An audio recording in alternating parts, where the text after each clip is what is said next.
ভাইয়া তোর বন্ধুকে বলে দিস আমি তার বন্ধুর বোন হই, তার নিজের বউ না, আমার সাথে যেন লাগতে না আসে। কথা শেষ করে দরজায় লাথি দিয়ে ঘর থেকে বের হয়ে যায় তিয়ান। তিয়ানের যাওয়ার দিকে হতবম্ব হয়ে তাকিয়ে থাকে তিলাত। কি হলো ব্যাপারটা? ফোন কল আসে, তিলাত তুলে কানে নিতেই আবার ঝাড়ি। তোর বোনকে বলে দিস ভাইয়ের বন্ধু হয়ে আমি তার বিয়ে করা জামাই না। এরপর কিছু করতে আসলে ভুলে যাব ও তোর বোন, আছড়ে কোমর ভেঙে দেব। ধমকে কল কেটে দেয় মেঘালয়। তিলাত মাথায় হাত দিয়ে হতবুদ্ধি হয়ে ফোনের দিকে চেয়ে থাকে।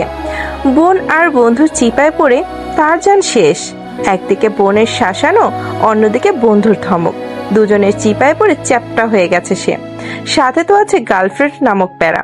দীর্ঘশ্বাস ফেলে রেডি হয়ে বাড়ি থেকে বের হয় তিলাত। এখন গার্লফ্রেন্ড নামক প্যারা রিনির সাথে দেখা করতে হবে। কোন কুক্ষণে যে সে এমন একটা প্যারাময় মেয়েকে প্রপোজ করেছিল, প্রতি রাতে ঘুমানোর সময় আর ঘুম থেকে জেগে সেই কুক্ষণকে গালি গালাজ করা তার প্রধান কাজ। গার্লফ্রেন্ড নামক প্যারার মতো আর কোনো প্যারা নেই, না আছে তো বন্ধুরা বোনের প্যারা। কিছু হলেই তাকে চিপকে ধরে, না বোনকে কিছু বলতে পারছে আর না বন্ধুকে। গন্তব্যে পৌঁছে দেখে রিনি আগেই সেখানে বসে আছে, তিলাতের মাথায় হাত। এই নিয়ে এখন দেরি হওয়া নিয়ে ক্যাচাল শুরু করবে। ঠোঁটে মেকে হাসির রেখা টেনে এগিয়ে যায় তিলাত। রিনি ফোঁস করছে রাগে। ঢোক গিলে সে ভাবে এই মেয়ের ফুসফুস সাপের ফেনার চেয়েও ভয়ঙ্কর। তিলাত গা ঘেঁষে বসে পড়ে রিনির, আহ্লাদি গলায় বলে, তুমি এসে গেছো। এবারও আমার আগে আসলে ব্যাপারটা দারুণ না? সুন্দর, মনোরম। চোখে আগুন নিয়ে তাকায় রিমি। তিলাত ভয়ঙ্কর মুখ দেখেও জোর করে ছুটে হাসি রাখে। মনে মনে অবশ্য রিনির হাজারটা গালিও দিচ্ছে। ভেবেও নিয়েছে এই মেয়ের সঙ্গে যে করেই হোক ব্রেকআপ সে করবেই, না হলে জীবন তেজপাতা রংহীন। কান্না আসে তিলাতের কাদো কাদো মুখে। হাসি ফুটিয়ে রাখা যে কত কঠিন কাজ আজ সে বুঝতে পারছে, কিন্তু ফাইসা গেছে, কি আর করার। পাঞ্জিং ব্যাগে পরপর কয়েকটা পাঞ্চ মারে মেঘালয়। রাগে কাঁপছে সে। এতটুকু মেয়ের সাহস দেখে অবাক হচ্ছে সে। মেঘালয় চৌধুরীর চোখে চোখ রেখে মুখে মুখে তর্ক করছে। সামনে থাকলে ওই মেয়ে সে পাঞ্জিং ব্যাগের মতো ঝুঁকি ইচ্ছে মতো পাঞ্চ মেরে বুঝিয়ে দিত মেঘালয়ের সাথে তর্ক করার ফল। রাগ হয় তার, জোরে পাঞ্চ মারে পাঞ্জিং ব্যাগে। তিয়ানের কথা ভাবলেই তার মাথায় তরতর করে রাগ উঠে যায়। এই একটা মেয়ে যে তাকে বিন্দু মাত্র কেয়ার করে না, নিজেকে যা ইচ্ছা তাই মনে করে। ডানা গজিয়েছে, ডানা কিভাবে কাটতে হয় তা মেঘালয় চৌধুরী খুব ভালোই জানে। কুর্দ হাসে মেঘালয়ে, গায়ে তোয়ালে জড়িয়ে ওয়াশরুমে যায় সে। এখন মাথা ঠান্ডা করে কাজ করতে হবে। কিছুক্ষণ আগের ঘটে যাওয়া ঘটনার কথা ভাবতেই মাথায় রাগ তীর তীর করে ওঠে তার। কিছুক্ষণ আগে তাহলে বাজি, আমি যদি ওই ছেলেকে হাক করে কিস করতে পারি তাহলে তোরা সব কটায় ক্যাম্পাসের রাস্তায় নাকে খত দিবি। বাঁকা চোখে তাকায় অবন্তী। বাঁকা হেসে অজান্তেই পকেটে হাত ঢুকিয়ে ডান টান হয়ে দাঁড়িয়ে বলে, পাক্কা দেব নাকে ঘর, কথা দিচ্ছি। তবে তোকে ওই ছেলেটাকে হাত করে কিস করতে হবে। তিয়ান কনফিডেন্স নিয়ে বলে, এটা আবার কি এমন কাজ? শিওর থাক, আজ তোদের এখানে নাকে খত দিতে হবে। অবন্তী একবার তার সাথে ফ্রেন্ডদের দিকে তাকিয়ে বলে, ডান। ভাব নিয়ে এগিয়ে যায় তিয়ান। মেঘালয় বাইকে স্টার্ট দেওয়ার চেষ্টা করছে, তখন পেছন থেকে কেউ তার পিঠে হাত রাখে। পেছনে তাকায়, তিয়ানকে দেখে ভুরু কুচকে তাকায় সে। গম্ভীর কণ্ঠে প্রশ্ন করে, হোয়াট? মেঘালয়কে দেখে বেকুব বনে যায় তিয়ান। কিছুটা রাগী চোখ নিয়ে অবন্তীদের দিকে তাকায়। বাঁকা হাসে অবন্তী। রাগ হয় তিয়ানের। ছেলেটা কে না দেখেই হ্যাঁ বলে দিল। এখন পড়েছে মাইনকা চিপায়। মেঘালয় ভুরু কুচকে তিয়ানের ভাবগতি বোঝার চেষ্টা করে। দূরে দাঁড়িয়ে অবন্তীকে দেখে কিছুটা আন্দাজ করে রাগী কণ্ঠে থমকে তিয়ানকে প্রশ্ন ছুড়ে, আজ আবার কিসের বাজি ধরেছিস? লাফিয়ে কেঁপে ওঠে তিয়ান। ছোট ছোট ঢোক গিলে হাসি মুখ করে বলে, কোনো বাজি না। আমি আবার কিসের বাজি ধরবো, আজব তো। মেঘালয় ভুরু কুঁচকে ফেলে। কিছু একটা গন্ডগোল হচ্ছে। তিয়ান বড় হাসি দিয়ে বলে, আমি যাই। তিয়ানা যেতে নিয়ে পড়ে যাওয়ার ভান করে মেঘালয়ের উপর পড়ে যায়। আলতো হাঁক করে আর ঠোঁট গিয়ে মেঘালয়ের গালে ছোঁয়। শিউরে ওঠে মেঘালয়। ব্যালেন্স রাখতে এক হাতে তিয়ানার কোমর শক্ত করে ধরে। কি ঘটলো ভাবতেই তার চোয়াল শক্ত হয়ে যায়। এক টানে নিজের থেকে সরিয়ে নেয় তিয়ানাকে। কঠোর কণ্ঠে ধমককে বলে, তোকে বলেছি না আমার গা ঘেঁষবি না। আশেপাশে তাকায় তিয়ানা। অবন্তী আর তার গ্যাং বাদে আরো কয়েকজন আছে, তাই সাহস নিয়ে বলে, চোরা কণ্ঠে বলে, আমারও না ইচ্ছে নেই আপনার গা ঘেঁষার। পড়ে যাচ্ছিলাম আমি, তাই ব্যালেন্স ধরতে আপনাকে ধরতে হয়েছে। হিংস্র চোখে তিয়ানার দিকে এগিয়ে যায় মেঘালয়। কয়েক পা পিছিয়ে যায় তিয়ানা। মেঘালয় তিয়ানার হাত শক্ত করে ধরে বলে, মুখে মুখে তর্ক করছিস? এত সাহস হয়ে গেছে? কিছুদিন শহরের বাইরে ছিলাম তাই ডানা গজিয়ে গেছে। চোখ বন্ধ করে নেয় তিয়ানা। উড়াধুরা ভাবে বলা শুরু করে, আপনি কে যে আপনাকে দেখলে সাহস দেখাবো বা ভয় পাবো? ডানা গজালে আপনার কি? আপনি শুধু ভাইয়ার বন্ধু, আমার অভিভাবক না।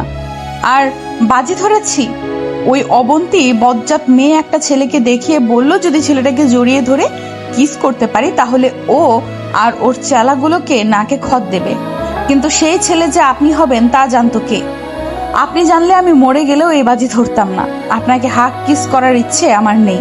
নিজেকে এতটা ইম্পর্টেন্স মনে করবেন না। কথা শেষ করে তিয়ানা বুঝতে পারে কোথায় কি বলে ফেলেছে। ভীতু চোখে তাকায় মেঘালয়ের দিকে। মেঘালয় রাগ নিয়ে তার দিকে চেয়ে আছে। এক প্রকার ধাক্কা দিয়ে ছেড়ে দেয় তাকে। বাইক নিয়ে চলে যায়। এখন নিজের উপরই রাগ হচ্ছে তিয়ানার। তবে অবন্তীকে ছাড়েনি। নাকে খড় দিয়েই বাড়ি ফেরে ভাইয়ের উপর ভাইয়ের বন্ধুর রাগ ছাড়ে। ঘরে সাউন্ড বক্সে লুঙ্গি ডান্স গান ছেড়ে নাচতে থাকে তিয়ানা। আজ সে খুব খুশি। ফাইনালি খারুসটাকে একটু টাইট দিতে পেরেছে। মনের মধ্যে খুব কিছুটা হলেও ছাড়তে পেরেছে। সেটা ভেবেই মনে আনন্দ হচ্ছে তার। তার জীবনটা পুরো তেজপাতা করে দিয়েছে ভাইয়ার বন্ধু নামক মেঘালয় প্যারাটা। এবার একটু হলেও মন শান্তি সে পেয়েছে। রিকশায় পাশাপাশি বসে তিলাত আর রিনি। তিলাত খুবই বিরক্ত। রিনি তাকে নিয়ে সারাদিন ঘুরতে চাচ্ছে। তবে তিলাতের এখন খুব ঘুম পাচ্ছে। তাকে যে করেই হোক ঘুমাতে হবে। তাই বিরক্ত নিয়ে মুখ ফুলিয়ে বসে আছে। রিনির তাতে কোনো ভ্রুক্ষেপ নেই। সে তার মতো বকবক করেই যাচ্ছে। তিলাত প্যান্টের পকেট থেকে তুলা বের করে কানের ভিতর দেয়। রিনির বকবকের কারণে সে তার কাছে তুলোর প্যাকেট কিনে রেখেছে। মনে মনে রিনিকে হাজার রকম গালাগাল দিয়েছে। চোখ বুজে রিকশার সাথে লেগে ঘুমিয়ে পড়ে তিলাত। রিনি তার সারার শব্দ না পেয়ে তিলাতের দিকে তাকায়। ইতিমধ্যে তিলাত নাক ডাকা শুরু করেছে। অবাক রিনি। রিকশায় কেউ ঘুমোতে পারে? আশ্চর্য। এই কুম্ভকর্ণকে না দেখলে কখনো জানতো না। রেগে জোরে ধাক্কা দেয় তিলাতকে। লাফিয়ে ওঠে তিলাত। চোখ বুঝে বলতে থাকে, মা, তিনু ভূমিকম্প হচ্ছে। আমি নড়ছি, খাট নড়ছে। মেঘ, মেঘ ভাই বাচ্চা আমায়। আমি তোর কাছেই আমার বোন বিয়ে দেব। কথা দিচ্ছি, বাঁচিয়ে দে আমায়। রিকশাওয়ালা মামা রিকশা থামিয়ে রাস্তায় বসে শব্দ করে হাসতে থাকে। ফোঁস করে ওঠে রিনি। অনেকেই তাকিয়ে আছে তাদের দিকে। তিলাতের কান থেকে তুলো বের করে বলে, এটা কি? এক চোখ খুলে দেখে তিলাত। জিভ কাটে তিলাত। বিড়বিড়িয়ে বলে, কাম সারছে। মেকি হেসে বলে, এটা কি বাবু? দাঁত বের করে হাসি রিনি। দাঁতে দাঁত চেপে হেসে বলে, কেন বাবু, এটা জানো না কি? ডায়েরি নিয়ে বসে তিয়ানা। তার স্বভাব বা বদ অভ্যাস হলো ডায়েরি লেখা। ছোটবেলা থেকে এটা তার সঙ্গী। অবশ্য ডায়েরি গিফট করেছিল মেঘালয়ে। তিয়ানার 7ম জন্মদিনে 1 ডজন ডায়েরি তাকে গিফট করে মেঘালয়। আর বলে ডায়েরিতে প্রতিদিন যা যা ঘটে সব লিখে রাখতে। তিয়ানা লিখেও, তবে সেটা প্রতিদিনের সব ঘটনা না, শুধু মেঘালয় নামক প্যারাকে নিয়ে তার সব লেখা। লিখতে শুরু করে তিয়ানা। আমার জীবনের সবচেয়ে প্যারাময় মানুষটি হচ্ছে দ্য গ্রেট মেঘালয় চৌধুরী। আমার জন্ম থেকেই এই প্যারাটায় আমি সয়ে আসছি। প্রথমে বাবার বন্ধুর ছেলে, তারপরে ভাইয়ের বন্ধু। জীবন তেজপাতা করে ফেলেছে। ইনি যত প্যারা আমায় দিয়েছেন তত প্যারা এই জীবনে আমার বাবা মা ও ভাইয়াও আমায় দেয়নি কখনো। শুনেছিলাম আমার জন্মের পর যখন উনি আমায় কোলে নিয়েছিলেন, আমি নাকি তার কোলে পটি করে দিয়েছিলাম। এমনকি যতবার আমাকে কোলে নিয়েছেন, হয় আমি পটি করেছি নয়তো হিসু। এটা আমার তার থেকেই শোনা, এবং সেটা নিয়ে তিনি আমায় আমার এই 20 বছরের জীবনে কম জ্বালায়নি। অবশ্য শুধু তিনি না, আমার আর তার পরিবারের সদস্যরাও আমাকে নিয়ে বেশ হাসি ঠাট্টা করিয়েছেন। তবে বেশি পচানিটা আমি মিস্টার মেঘালয় চৌধুরীর কাছ থেকে খেয়েছি। এমন খাওয়া খেয়েছি যে এখন আর আমার ভাতের ক্ষুধা লাগে না। মাঝে মাঝে তো ইচ্ছে করে তার মাথায় চড়ে কাকের মতো পটি করে দুর্গন্ধ করে দিতে। তারপর বলতে ইচ্ছে করে যে এবার পচা, যত পারিস পচা, নো সমস্যা। এবার আমি জেনে বুঝেই সজ্ঞানে তোর মাথায় পটি করে দিয়ে দুর্গন্ধ ছড়িয়ে দিয়েছি। এবার যা খুশি পচা, যত খুশি পচা। কিন্তু মেঘালয় নামক প্যারাকে আমি শুধু ডায়েরির পাতাতেই যত খুশি গালি বা কথা শোনাতে পারি। বাস্তবে আমি তার সামনে নিতান্তই এক নিরীহ প্রাণী। তিনু শোন। মায়ের ডাকে লেখা শেষ করে ওঠে তিয়ানা। হেলতে দুলতে রান্নাঘরে মোড়াতে গিয়ে বসে, আলসে দিয়ে প্রশ্ন করে, কিছু বলবা? আমার বহুত ঘুম পাচ্ছে, ঘুমোতে হবে। যা বলার তাড়াতাড়ি বলো। কটমট করে মেঘের দিকে তাকায় তুলিকা আহমেদ। তিয়ানা মায়ের এমন চাহনি দেখে বোকা হাসে। তুলিকা মেয়ের দিক থেকে চোখ সরিয়ে টিফিন বক্স রেডি করে বিরিয়ানি রাখে তাতে। তিয়ানা বিরিয়ানি দেখে লাফিয়ে ওঠে, প্লেটে নিয়ে খেতে যায়। তুলিকা তার কাছ থেকে প্লেট টেনে নিয়ে টিফিন বক্সে হাত তুলে দেয়। তিয়ানার ঠোঁট উল্টে অসহায় চোখে মায়ের দিকে তাকায়। তবে তাতে তুলিকার ভ্রুক্ষেপ নেই। সে কড়াইতে তেল ঢেলে বলে, আগে বাটিটা নিয়ে মেঘদের বাড়িতে দিয়ে আয়, তারপরে সে খাবি। মেঘ বাবা বিরিয়ানি খুব পছন্দ করে। বিরক্ত হয় তিয়ানা। রাগ মিশ্রিত কণ্ঠে বলে, সারাক্ষণ মেঘ মেঘ। তোমার মেঘ বাবা বিরিয়ানি শুধু পছন্দ করে, আমি পছন্দ করি না। সব কিছুতে শুধু মেঘকেই দেখো তোমরা। আমি কোথায়? আমার কাছ থেকে যখন কেড়ে নিয়েছো খাবার, আমি খাবোই না তোমাদের বিরিয়ানি, তোমার বিরিয়ানি। মেয়ের এমন কথায় তুলিকা কিছুটা অবাক হয়। এর আবার কি হলো হঠাৎ করে? বাটি নিয়ে বাড়ি থেকে বেরিয়ে যায় তিয়ানা। উদ্দেশ্য মেঘালয়ের বাড়ি। তাদের বাড়ি থেকে 5 মিনিটের পথ। হেঁটে যাওয়া আসা করা যায়। রুম লাগোয়া ব্যালকনিতে গিটার নিয়ে বসে মেঘালয়। তবে ব্যালকনি বলা যায় না, ব্যালকনি না বলে মিনি ছাদ বলা যায়। গিটারে সুর তোলার চেষ্টা করে মেঘালয়। তার অনেকগুলোর শখের প্রধান শখ গান আর গিটার। তার থার্ড ভালোবাসা বলা চলে। গেটের দিকে চোখ যায় তার।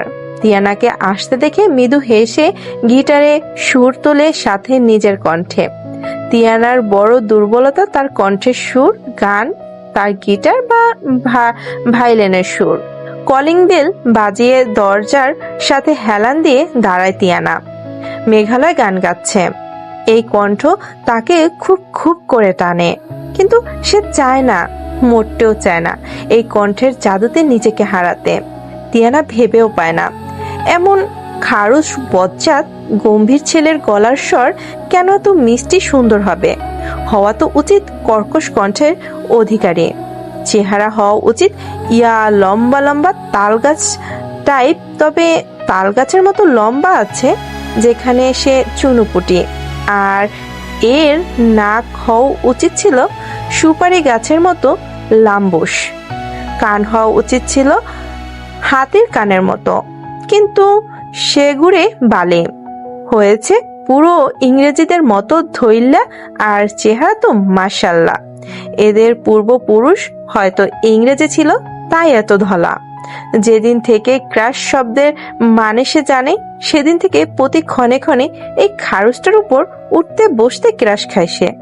তবে যে কোনো সময় ক্রাশ বাসে পরিণত হতে পারে ভেবে নিজেকে সামলে নেয়। মেঘালয় নামক প্যারাকে আর যাই হোক বিশ্বাস করতে নেই। কখন যে এসে তাকে ভ্যানিশ করে দেবে ঠিক নেই। হঠাৎ হুমড়ি খেয়ে ফ্লোরে পড়ে যায় তিয়ানা। কোমরে হাত দিয়ে আশেপাশে তাকিয়ে বোঝার চেষ্টা করলো কি হলো। সামনে মেঘালয় দেয়ালে হেলান দিয়ে অ্যাটিটিউড নিয়ে দাঁড়িয়ে আছে। ভেঙচি কাটে তিয়ানা। এত ভাব যে কই থেকে আসে ভেবে পায় না সে। তিয়ানা উঠতে গিয়ে বুঝতে পারে বেশ ব্যথা পেয়েছে সে, তাই চিৎকার করে ডেকে ওঠে। মাম্মি। তিয়ানার চিৎকারে মেঘালয় নিজের অ্যাটিটিউড ভুলে কান চেপে ধরে।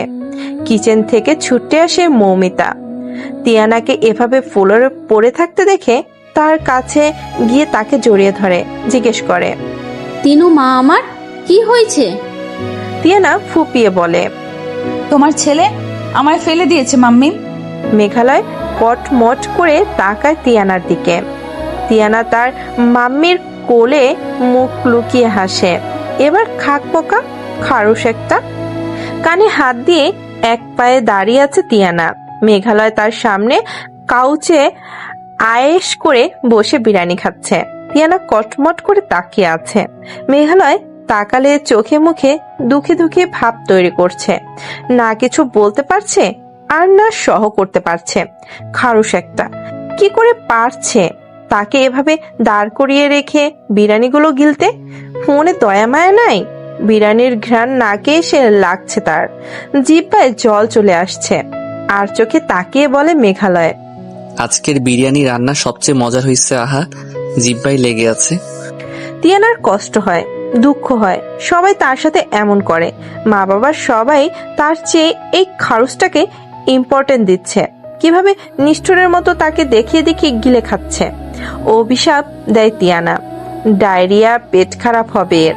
বাথরুমে সারাক্ষণ বসে থাকতে হবে। অভিশাপ দিয়েও মনের কষ্ট যায় না তার। ভ্যা ভ্যা করে কেঁদে দেয় তিয়ানা। কান্নার শব্দে মেঘালয়ের খাওয়া ছেড়ে তার দিকে ফিরে ভুরু কুঁচকে ফেলে। কাউচ থেকে উঠে দাঁড়ায়। অ্যাটিটিউড নিয়ে তিয়ানার দিকে এগিয়ে আসে। মেঘালয়কে এভাবে আসতে দেখে তিয়ানা কান্না থামিয়ে ফুপাতে থাকে। নিচের দিকে মুখ করে আর চোখে মেঘালয়ের দিকে তাকায় সে।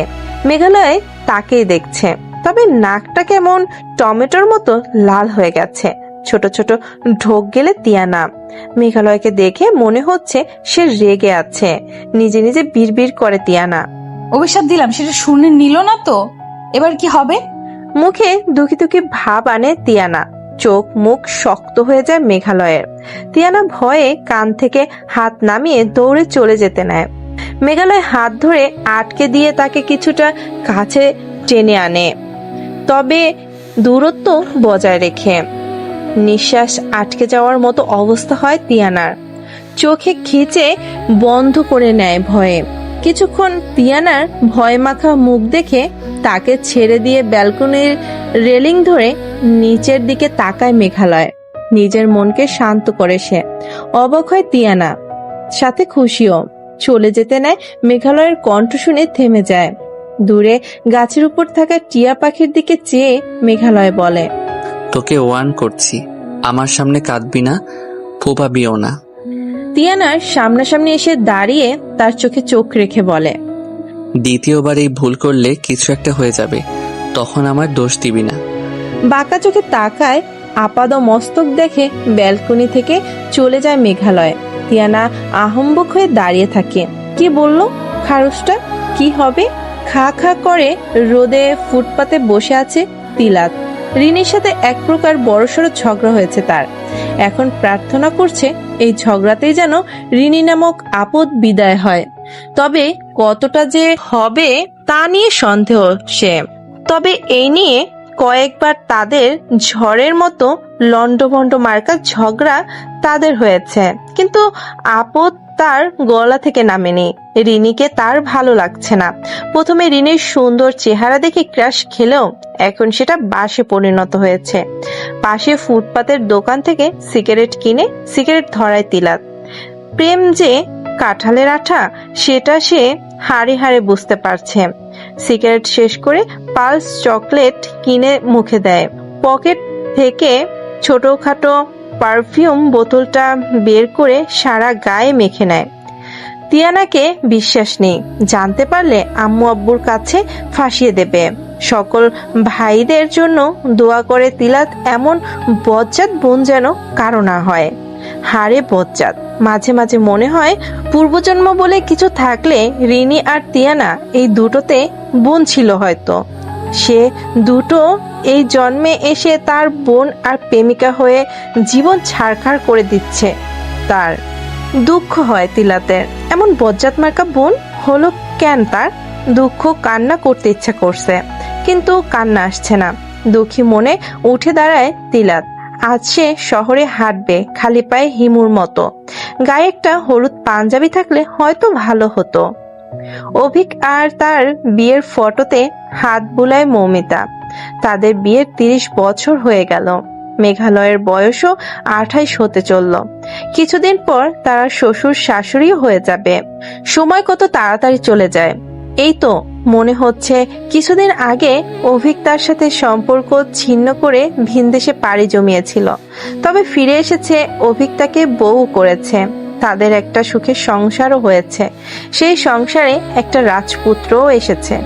এখন শুধু রাজপুত্রের রানীকে খুঁজে আনার পালা, শুধু অভিক আসার অপেক্ষা। কিছুদিন হলো কাজের সূত্রে কানাডা গিয়েছে অভিক। দেশে আসতে আরো কয়েকদিন লাগবে। তারপর সে তার রাজপুত্রের বিয়ের ব্যাপারে কথা বলবে। ফোন বেজে ওঠে তার। অভিক কল দিয়েছে। মৃদু হাসে মৌমিতা। সে যখন অভিককে খুব মিস করে তখন কোনো একটা ভাবে অভিক তার মনের কথা বুঝতে পারে, আর তখনই সে হয় হাজির হয় তার সামনে, নয়তো কল করে। বাড়িতে এসে নিজের ঘরে চলে যায় তিয়ানা। খাটের উপর সোজা হয়ে শুয়ে পড়ে, চোখ বন্ধ করা মাত্র। মেঘালয়ের রাগে লাল টমেটো হয়ে যাওয়া নাকটা চোখের সামনে ভেসে ওঠে তার। বিরক্ত হয় তিয়ানা। উঠে বসে, আসন পেতে বসে। বিছানায় থাকা বালিশটা তুলে তার কোলে রেখে বালিশে মাথা রাখে।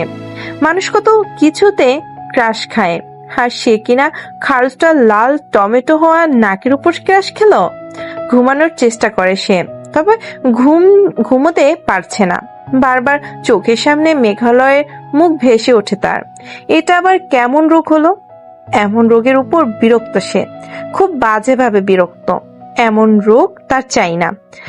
ডায়েরি নিয়ে বসে তিয়ানা, লিখতে শুরু করে। যাকে সহ্য করতে পারি না, শেষমেশ তার লাল টমেটো হয়ে যাওয়া নাকে ক্রাশ খেলাম। এই মেঘালয় তো আমাকে মেরেই দেবে। এতদিন নিচে উপস্থিত থেকে জ্বালাতো, এখন কল্পনায় এসেও জ্বালাচ্ছে। জ্বালিয়ে পুড়িয়ে আমার জীবন তেজপাতা করে ছাড়লো ভাইয়ের বন্ধু নামক খারুচটা। এ কেমন অনুভূতি? আচ্ছা, এটাও ওনার আমাকে জ্বালানোর নতুন ফন্দি না তো? ডায়েরি বন্ধ করে টেবিলের উপর রাখে তিয়ানা। মন খারাপ হয়ে গেছে তার। ডায়েরিও লিখতে ইচ্ছে করছে না। মেঘালয়ের মুখ তার চোখের সামনে ভাসছে। লোকটা বড্ড খারাপ, তাকে একটু শান্তি দিচ্ছে না। বুকের মধ্যে কেমন ধুকপুক ধুকপুক করছে। দীর্ঘ শ্বাস ফেলে সে। ভাবে মেঘালয়কে ভালোবেসে ফেললো না তো সে? ভাবতেই ভ্যা ভ্যা করে কেঁদে দেয় তিয়ানা। এমনটা হলে তো তার কি হবে? মেঘালয় জানলেও তো তাকে মেরে পুঁতে দেবে। এবার কি করবে সে? পৃথিবীতে কি আর ছেলে ছিল না? এত সুন্দর সুন্দর কিউটি কিউটি ছেলে থাকতে কিনা সে কিনা জাত শত্রুকে ভালোবেসে ফেললো। মনকে ধমকায় তিয়ানা। আর কাউকে পেল না। শেষে কিনা মেঘালয় কেঁদে নাকের চোখের পানি এক করে ফেলে তিয়ানার। যে করেই হোক মনকে সামলাতে হবে, নইলে তার কপালে বড়সড় দুঃখে আছে। এটা মেঘালয়ের কানে গেলে মেঘালয় তাকে চিবিয়ে চিবিয়ে কাঁচা খাবে। মাইয়াডা জীবন পুরা ছারখার কইরা দিল। দুঃখী কণ্ঠে বলে ওঠে তিলাত। শব্দ করে হাসে মেঘালয়। বেশ হয়েছে, না করেছিল সে তিলাতকে। বলেছিল ওই মেয়ে ডেঞ্জারাস, কিন্তু শোনেনি, ক্রাশ খাইছে। খা এখন। মেঘালয়কে হাসতে দেখে বিরক্ত হয় তিলাত, যাকে বলে চরম বিরক্ত। তার ইচ্ছে করছে মেঘালয় চকচকে সুন্দর দাঁতগুলো তুলে তা দিয়ে ফুটবল খেলতে। পরক্ষণে মত পাল্টে তিলাত। ফুটবল খেলা যায় না, তার চেয়ে দাঁত খুলে মালা বানিয়ে ওর পাজি মেয়েকে গিফট করবে। কিছুদিন ধরে সোশ্যাল মিডিয়ায় পরিচিত স্ট্রল একজন ব্যক্তি নিজের দাঁত খুলে প্রেমিকাকে গিফট করেছে। তিলাত নিজের দাঁত নয়, বন্ধুর দাঁত খুলে গিফট করবে। তিলাতকে ড্যাব ড্যাব করে তার দিকে তাকিয়ে থাকতে দেখে কপাল কুঁচকায় মেঘালয়। বন্ধুটা আবার গেটে হয়ে গেল না তো বিরহে? কেমনে চেয়ে আছে। নিজের দিকে তাকায় মেঘালয়, শার্ট টেনে ভালো করে বসে, তিলাতের থেকে একটু দূরে সরে বসে, খ্যাক খ্যাক করে কেসে ওঠে। বিরক্তিতে চোখ সহ মুখে কুঁচকে ফেলে তিলাত। রাগ নিয়ে কিছু বলতে নেয়, তাকে বলতে না দিয়ে মেঘালয় বলে, গার্লফ্রেন্ডের প্যারায় তো লিঙ্গ পরিবর্তন হইয়া গেল নাকি? অমন কইরে তাকাইয়া আমারে কি দেখোস? হা হয়ে যায় তিলাত। হোয়াট? লিঙ্গ পরিবর্তন? ফুঁসে ওঠে সে। উঠে গিয়ে এলো পাথারি কয়েকটা পাঁচ মারে মেঘালয়ের পিঠে। হো হো করে হেসে দেয় মেঘালয়। ফুটপাতে হাত পা ছড়িয়ে বসে তিলাত, রাগে ফুঁসতে থাকে। মেঘালয় হাসতে হাসতে বলে, দুই ভাই বোন এক, দুজনই খালি ফোঁস করে। চোখ গরম করে তাকায় তিলাত। চুপসে যায় মেঘালয়, হাসি থামিয়ে ঠোঁটে আঙুল দেয়। মুখ থেকে রাগী ভাব সরিয়ে দুঃখী ভাব আনে তিলাত। ফোঁস করে নিঃশ্বাস ছেড়ে দুঃখী স্বরে বলে, মাইটার হাত থেকে বাঁচা আমায়, না হলে আমার মাথা খারাপ হয়ে যাবে, আমি পাগল হয়ে যাব। মাইনকার চিপায় পড়ছি, ওই মাইয়া বহুত ক্যাসালের মাইয়া। সিরিয়াস হয় মেঘালয়, চেহারায় গম্ভীর ভাব আনে মেঘালয়। হাসি পেলেও হাসা যাবে না পাগলটার খেপে। পরে দেখা যাবে তার প্রেমী সিনেমার শয়তান ভাইদের মতো দানব হয়ে দাঁড়ালো। নিজের স্বার্থে হলেও কিছু করতে হবে। গম্ভীর স্বরে বলে, আমারে ছেড়ে দে, আমি দেখে নেব। কাল আমাকে সাথে করে নিয়ে যাবি।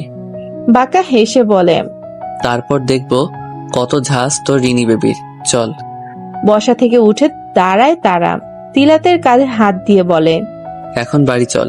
আন্টি তোকে ফোনে পাচ্ছিল না, তাই আমায় কল করেছে, বাড়ি যেতে বলছে।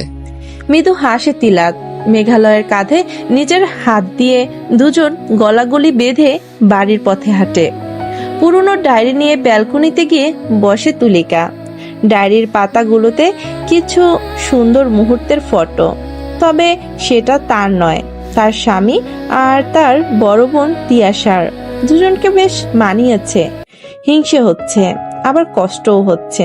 মাঝে মাঝে নিজেকে খুব অপরাধী মনে হয় তার। মনে হয় সে তাদের মাঝে চলে আসলো না তো, নিজের বোনের সুখের সংসারে ভাগ বসালো না তো, নিজের বোনের জায়গা দখল করলো না তো। তাচ্ছিল্য হাসে। সংসারে ভাগ বসিয়েছে ঠিকই, তবে ভালোবাসায় কই আদৌ কি সে ভাগ বসাতে পেরেছে? 20 বছরে সে কখনো সাদিদের মুখে তার জন্য হাসি দেখেনি, ভালোবাসা প্রকাশ দেখেনি। শুধু কর্তব্য পালন করে যেতে দেখেছে সে তো সব ছেড়ে চলে গিয়েছিল, কিন্তু ভাগ্য তাকে আবার এখানে নিয়ে এসেছে। আম্মু, আম্মু। তিয়ানার ডাকে ভাবনা থেকে বের হয় তুলিকা। দাড়িটা লুকিয়ে চোখের কোণে জল মুছে মেয়ের ঘরের দিকে যায়। খাটে উপুত হয়ে ঝুলছে তিয়ানা। মেয়েকে এভাবে ঝুলতে দেখে হতবম্ব হয় তুলিকা। তড়িঘড়ি করে টেনে তুলে বসিয়ে দেয়। গাল ফুলিয়ে বসে তিয়ানা। চুল এলোমেলো হয়ে ছিটিয়ে আছে। মাথায় চুল গুছিয়ে বেঁধে কপাল কুঁচকে মেয়েকে দেখে তুলিকা। মায়ের তুখোর চাহনিতে ভাগ্যতে পাল্টায় না তিয়ানার। সে তার মতোই মুখ ফুলিয়ে আছে। এবার চিন্তা হয় তিয়ানার, জিন ভূতে ধরল না তো তার মেয়েকে? এই মেয়ের তো ঠিক নেই। বন জঙ্গল সব জায়গাতেই তার পায়ের ধুলো আছে। শুকনো ঢোক গেলে তুলিকা মেয়ের কাছে বসে গালে হাত দিয়ে আদরি স্বরে প্রশ্ন করে, এভাবে ঝুলছো কেন আম্মা? কি হয়েছে? মায়ের এত মিষ্টি কথায় ভরকায় তিয়ানা। তার আম্মু এত মিষ্টি করে কথা বলছে, অবিশ্বাস্য। গাল ফুলিয়ে উত্তর দেয় তিয়ানা, আমার মনে হচ্ছে আমি পাগল হয়ে যাচ্ছি আম্মু। আটকে ওঠে তুলিকা। পাগল হয়ে যাচ্ছে মানে কি? মেয়ের কথা শুনে কেঁদে দেয় তুলিকা। কাঁদতে কাঁদতে হেঁচকি তুলে ফেলে। তিয়ানা মায়ের হঠাৎ কান্নার মানে বুঝতে না পেরে আহাম্বক হয়ে চেয়ে থাকে। ভীতু কণ্ঠে বলে তুলিকা, আমাকে ওঝা ডাকতে হবে। আমার মেয়েকে জিন ভূতে ধরে ফেললো শেষে। এই এই এই, কে ঢুকেছিস আমার মেয়ের ভিতর? বের হয়ে আয় বলছি। হা হয়ে যায় তিয়ানা। কে ঢুকবে তার ভিতরে সে যেখানে যাচ্ছে, যা ভাবছে, শুধু সব জায়গায় মেঘালয় আর মেঘালয়। তার মনে হচ্ছে সে পাগল হয়ে যাচ্ছে, তাই সবখানেই মেঘালয়কে দেখতে পাচ্ছে। এই যে সে খাটের উপর ঝুলেছিল, তখনও সে নিচে ফ্লোরে মেঘালয়কে দেখতে পাচ্ছিল। ফ্লোরে বসে কেমন তার দিকে ট্যাপ ট্যাপ করে তাকিয়েছিল নির্লজ্জ মেঘালয়। মুখ ফুলিয়ে বসার ঘরে কাউচে হাত পা গুটিয়ে বসে আছে তিয়ানা। বড় চুলগুলো পিঠে আউলা ঝাউলা হয়ে ছড়িয়ে আছে। তার সোজাসুজি কাউচে মেঘালয় আর তিলাত কপাল কুঁচকে বসা। পাশে তুলিকা জিন ভূত বলতে বলতে মুখে ফেনা তুলে ফেলেছে। মায়ের এই জিন ভূতের কাহিনীতে বিরক্ত তিয়ানা, কিন্তু মায়ের ভয়ে কিছু বলতেও পারছে না। তুলিকার ঠিক নেই, দেখা যাবে এই খারুসটার সামনে তার পিঠে দুরুম করে কয়েক ঘা লাগিয়ে দেবে। তখন তার পেস্টিস পাঞ্চার হয়ে রাস্তায় গড়াগড়ি খাবে। ফুস করে শ্বাস কাউস থেকে উঠে দাঁড়ায় তিয়ানা। একবার সবাইকে দেখে নিজ ঘরে গিয়ে খিল আটকে দেয়। তুলিকা তা দেখে চেঁচিয়ে বাড়ি মাথায় করে। দরজার সাথে লেগে ফ্লোরে বসে পড়ে তিয়ানা। মায়ের চেঁচামেচির শব্দ শোনা যাচ্ছে বাইরে থেকে। এতক্ষণ মেঘালয়ের সামনে দম আটকে যাচ্ছিল তার। আর কিছুক্ষণ থাকলে দম আটকে বেহুশ হয়ে যেত সে। তখন তার আম্মু ভাবতো জিন ভূত তার মেয়েকে কবজা করে ফেলেছে। কি করে সে বোঝাবে জিন ভূত নয়, তোমার আদরের মেঘালয় তোমার মেয়েকে কবজা করে ফেলেছে আম্মু। সময় সব জায়গায় শুধু খারুসটাকে দেখছে। জিন ভূতে না ধরলেও তোমার মেয়ে পাগল হয়ে যাবে আম্মু।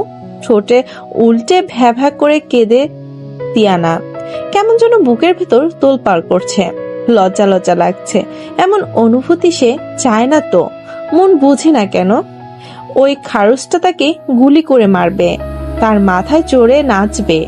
মেঘালয়ের দু হাতের মাঝে দেয়াল ঠেসে দাঁড়িয়ে তিয়ানা। বুকের ভিতর কেমন ধুকপুক করছে। মেঘালয় এত কাছে আসছে, তবে দূরত্ব আছে মাঝে। শ্বাস আটকে যাচ্ছে তার, অদ্ভুত অনুভূতি হচ্ছে। মেঘালয় সন্দেহ চোখে ড্যাপ ড্যাপ করে তাকিয়ে দেখছে তিয়ানাকে। তিয়ানার লজ্জা লাগছে, মেঘালয়ের দিকে তাকাচ্ছে না। আশেপাশে চোরা চোখে দেখছে, তা দেখে পুরো কুচকে মেঘালয়। এক হাত দেয়ালে রেখে আর এক হাত প্যান্টের পকেটে রেখে ক্রুদ্ধ দৃষ্টিতে তিয়ানাকে পর্যবেক্ষণ করছে। কলজে শুকিয়ে যাচ্ছে তিয়ানার। এমনিতেই কেমন অনুভূতি হচ্ছে মেঘালয়কে নিয়ে, তারপর আবার মেঘালয়ের তুখুর দৃষ্টি নিতে পারছে না সে। কাদো কাদো মুখ করে তিয়ানা কেঁদে দেওয়ার মতো অবস্থা। সে মানতে পারছে না কি করে সে মেঘালয়কে ভালোবেসে ফেললো। কেমন একটা লজ্জাকর ব্যাপার, সবাই জানলে কি ভাববে। তিয়ানার কাদো কাদো মুখ দেখে তার কপালে 2 আঙুল দিয়ে টোকা দেয়। কপালে হাত দিয়ে ভ্যা ভ্যা করে কাঁদতে নেয় তিয়ানা। তবে কাদার আগেই মেঘালয় থমকে ওঠে। না কেঁদে ফুপাতে ফুপাতে থাকে তিয়ানা। রাগ হয় মেঘালয়ের। কপালে 2 আঙুল দিয়ে স্লাইড করে রাগ শান্ত করে। তিয়ানার 2 খাদে হাত দিয়ে কিছুটা কাছে এনে হিসিয়ে বলল, তোকে ওয়ার্ন করছিলাম না, আমার সামনে কাঁদবি না, ফুপাবিও না। ভয়ে কেঁপে ওঠে তিয়ানা। মিয়ে যায় সে, কাদো কাদো আদরে স্বরে বলে, আপনি আমায় আটকে রেখেছেন কেন? বাড়ি যাব আমি। তিয়ানার মুখের দিকে তাকায় মেঘালয়। কাদার আগে গাল দুটো হালকা লাল হয়ে গেছে। শুকনো ঢোক গেলে ছেড়ে দেয় তাকে। শক্ত কণ্ঠে প্রশ্ন করে, তোর এই অদ্ভুত ব্যবহারের মানে কি? ভয়ে ভয়ে উত্তর দেয় তিয়ানা। কি অদ্ভুত ব্যবহার ভাইয়া? হঠাৎ রাগ উঠে যায় মেঘালয়ের। আগুন চোখে দেখে তিয়ানাকে। মেঘালয়কে হঠাৎ রাখতে দেখে কনফিউজড হয়ে যায় তিয়ানা। রাগের মতো তো কিছু বলেনি সে, তাহলে রাগলো কেন? তাকে কনফিউজড করে রেগে গিয়ে সামনে থাকা কাউজে লাথি দিয়ে ঘর থেকে বেরিয়ে যায় মেঘালয়। তিয়ানা হতবম্ব হয়ে বিছানায় গিয়ে শুয়ে পড়ে। পরিচিত ঘ্রাণ নাকে এসে লাগে। বালিশে নাক ডুবায় সে। নাক টেনে স্নেন নেয়। হাসে তিয়ানা। অকারণেই হাসি আসছে। সে কি প্রেমে পড়ে পাগল হয়ে গেছে? অভিকের পছন্দের খাবার রান্না করে মৌমিতা। প্রায় 20 দিন পর অভিক দেশে ফিরছে। তাই অভিকের পছন্দের খাবার রান্না করে টিফিন বক্সে নিয়ে নেয়। অভিক এয়ারপোর্ট থেকে হসপিটালে যাবে, তাই খাবার সাথে নিয়ে যাচ্ছে। সব গুছিয়ে ব্যাগ হাতে নেয় মৌমিতা। ধপধপ পায়ের শব্দ ফেলে মেঘালয় সিঁড়ি বেয়ে নিচে আসে। ডাইনিং এ গিয়ে খাবার খেতে বসে। চোখে মুখে রাগের আভাস স্পষ্ট। অবাক হয় মৌমিতা, তার ছেলের আবার কি হলো? কাউচে ব্যাগ রেখে ডাইনিং টেবিলের দিকে এগিয়ে যায় মৌমিতা। চেয়ার টেনে ছেলের পাশে বসে তাকে লক্ষ্য করে। খাবার মুখে দিয়ে ভুরু কুচকে মায়ের দিকে তাকায় মেঘালয়। ছেলের ভুরু কুচকানো দেখে হেসে ফেলে মৌমিতা। নিজের মেঘালয়ের মতো এক ভুরু কুচকানোর চেষ্টা করে। হাসে মেঘালয়। ছেলেকে হাসতে দেখে মৌমিতাও হাসে। মেঘালয়ের নাক ধরে টান দিয়ে বলে, তোরা বাপ বেটা এক ভ্রু কি করে কুচকাস? আমি এত বছরেও পারলাম না। মন খারাপের ভান করে বলল মৌমিতা। হাসে মেঘালয়, বলল, এটা শুধু আমাদের স্টাইল, সবাই পারে না। বলে ভাব নিয়ে শার্টের কলার ঠিক করে মেঘালয়। হেসে দেয় মৌমিতা, বলল, হ্যাঁ, তোমরা তো এক পিছই আছো। দুজনেই হাসে। উপরের দিকে তাকিয়ে বলল মৌমিতা, তিনু কই? তোর সাথে কথা ছিল। ডোন্ট কেয়ার ভাব নিয়ে বলে মেঘালয়। দেখো কি আকাম করছে আমার ঘরের। ওর কথা ছাড়ো, আব্বুর আসার কথা তো আজ। হ্যাঁ, এয়ারপোর্ট থেকে সরাসরি হসপিটালে যাবে, তারপর বাড়িতে আসবে। ও আচ্ছা, তুমি কখন যাচ্ছ? এই তো এখন, তোর সাথে কথা ছিল। খাওয়া থামিয়ে দেয় মেঘালয়। মায়ের দিকে তাকিয়ে বলল, বলো। হসপিটালে জয়েন করছিস কবে? টিস্যু দিয়ে হাত মুছতে মুছতে উত্তর দেয় মেঘালয়। কিছুদিন পর যাব। কিছু ভেবে টেনশন নিয়ে বলে মেঘালয়। ড্রাইভার আছে নাকি আমি আসবো? কাউচ থেকে ব্যাগ হাতে নিয়ে বলল মৌমিতা। হ্যাঁ, ড্রাইভার আছে, তোকে যেতে হবে না। তিনুর সাথে থাক, ও একা আছে। আর হ্যাঁ, দেখ কি করছে, ঘুমিয়ে গেল না তো? সকালের খাবার খায়নি এখনো। সবজি কাটাকুটি করছে তুলিকা। সপ্তাহে ছুটির দিনই তিনি বাড়িতে থাকতে পারেন, তাই দিনটাকে স্পেশাল করার জন্য সবার পছন্দের খাবার রান্না করে। ছেলে মেয়ে দুটোর পছন্দ অনুযায়ী রান্না করে। সাদিতের পছন্দেরও রান্না করে, তবে কখনো বলেনি খাবার ভালো হয়েছে। আসে, খায়, চলে যায়। তাচ্ছিল্য হাসে তুলিকা। নিজের প্রতি তাচ্ছিল্য হয় তার। ছেলে মেয়ে তার হলেও স্বামীকে সে পায়নি, আজও পেল না। এত বছর হয়ে গেল, তবে সাদিতের কাছ থেকে ক্ষমাটা সে পায়নি। একটা ভুলের শাস্তি 20 বছর ধরে পেয়ে যাচ্ছে সে। কিন্তু তারও কি করার ছিল? মায়ের কথা মনে পড়ে যায় তুলিকার, বড্ড মনে পড়ছে। শেষে মায়ের ভাগ্যই পেল সে। আজ বুঝতে পারছে মা কত কষ্টে, কত যন্ত্রণা নিয়ে তাদের মানুষ করেছে। বাবার সংসারে দেখেছে, এটা জেনেও যে তার স্বামী পর নারীতে আসক্ত, তাকে কখনো ভালোবাসেনি। তবে এই দিক দিয়ে নিজেকে ভাগ্যবতী মনে করে তুলিকা। তার স্বামী নিজ স্ত্রীকে ভালোবাসে, অন্য নারীকে না। এটুকু ভেবে মনে শান্তি পায় সে। তার মা তো স্বামীর ভালোবাসাও পায়নি কোনোদিন, কিন্তু সে যে একেবারে পায় না এমন তো না।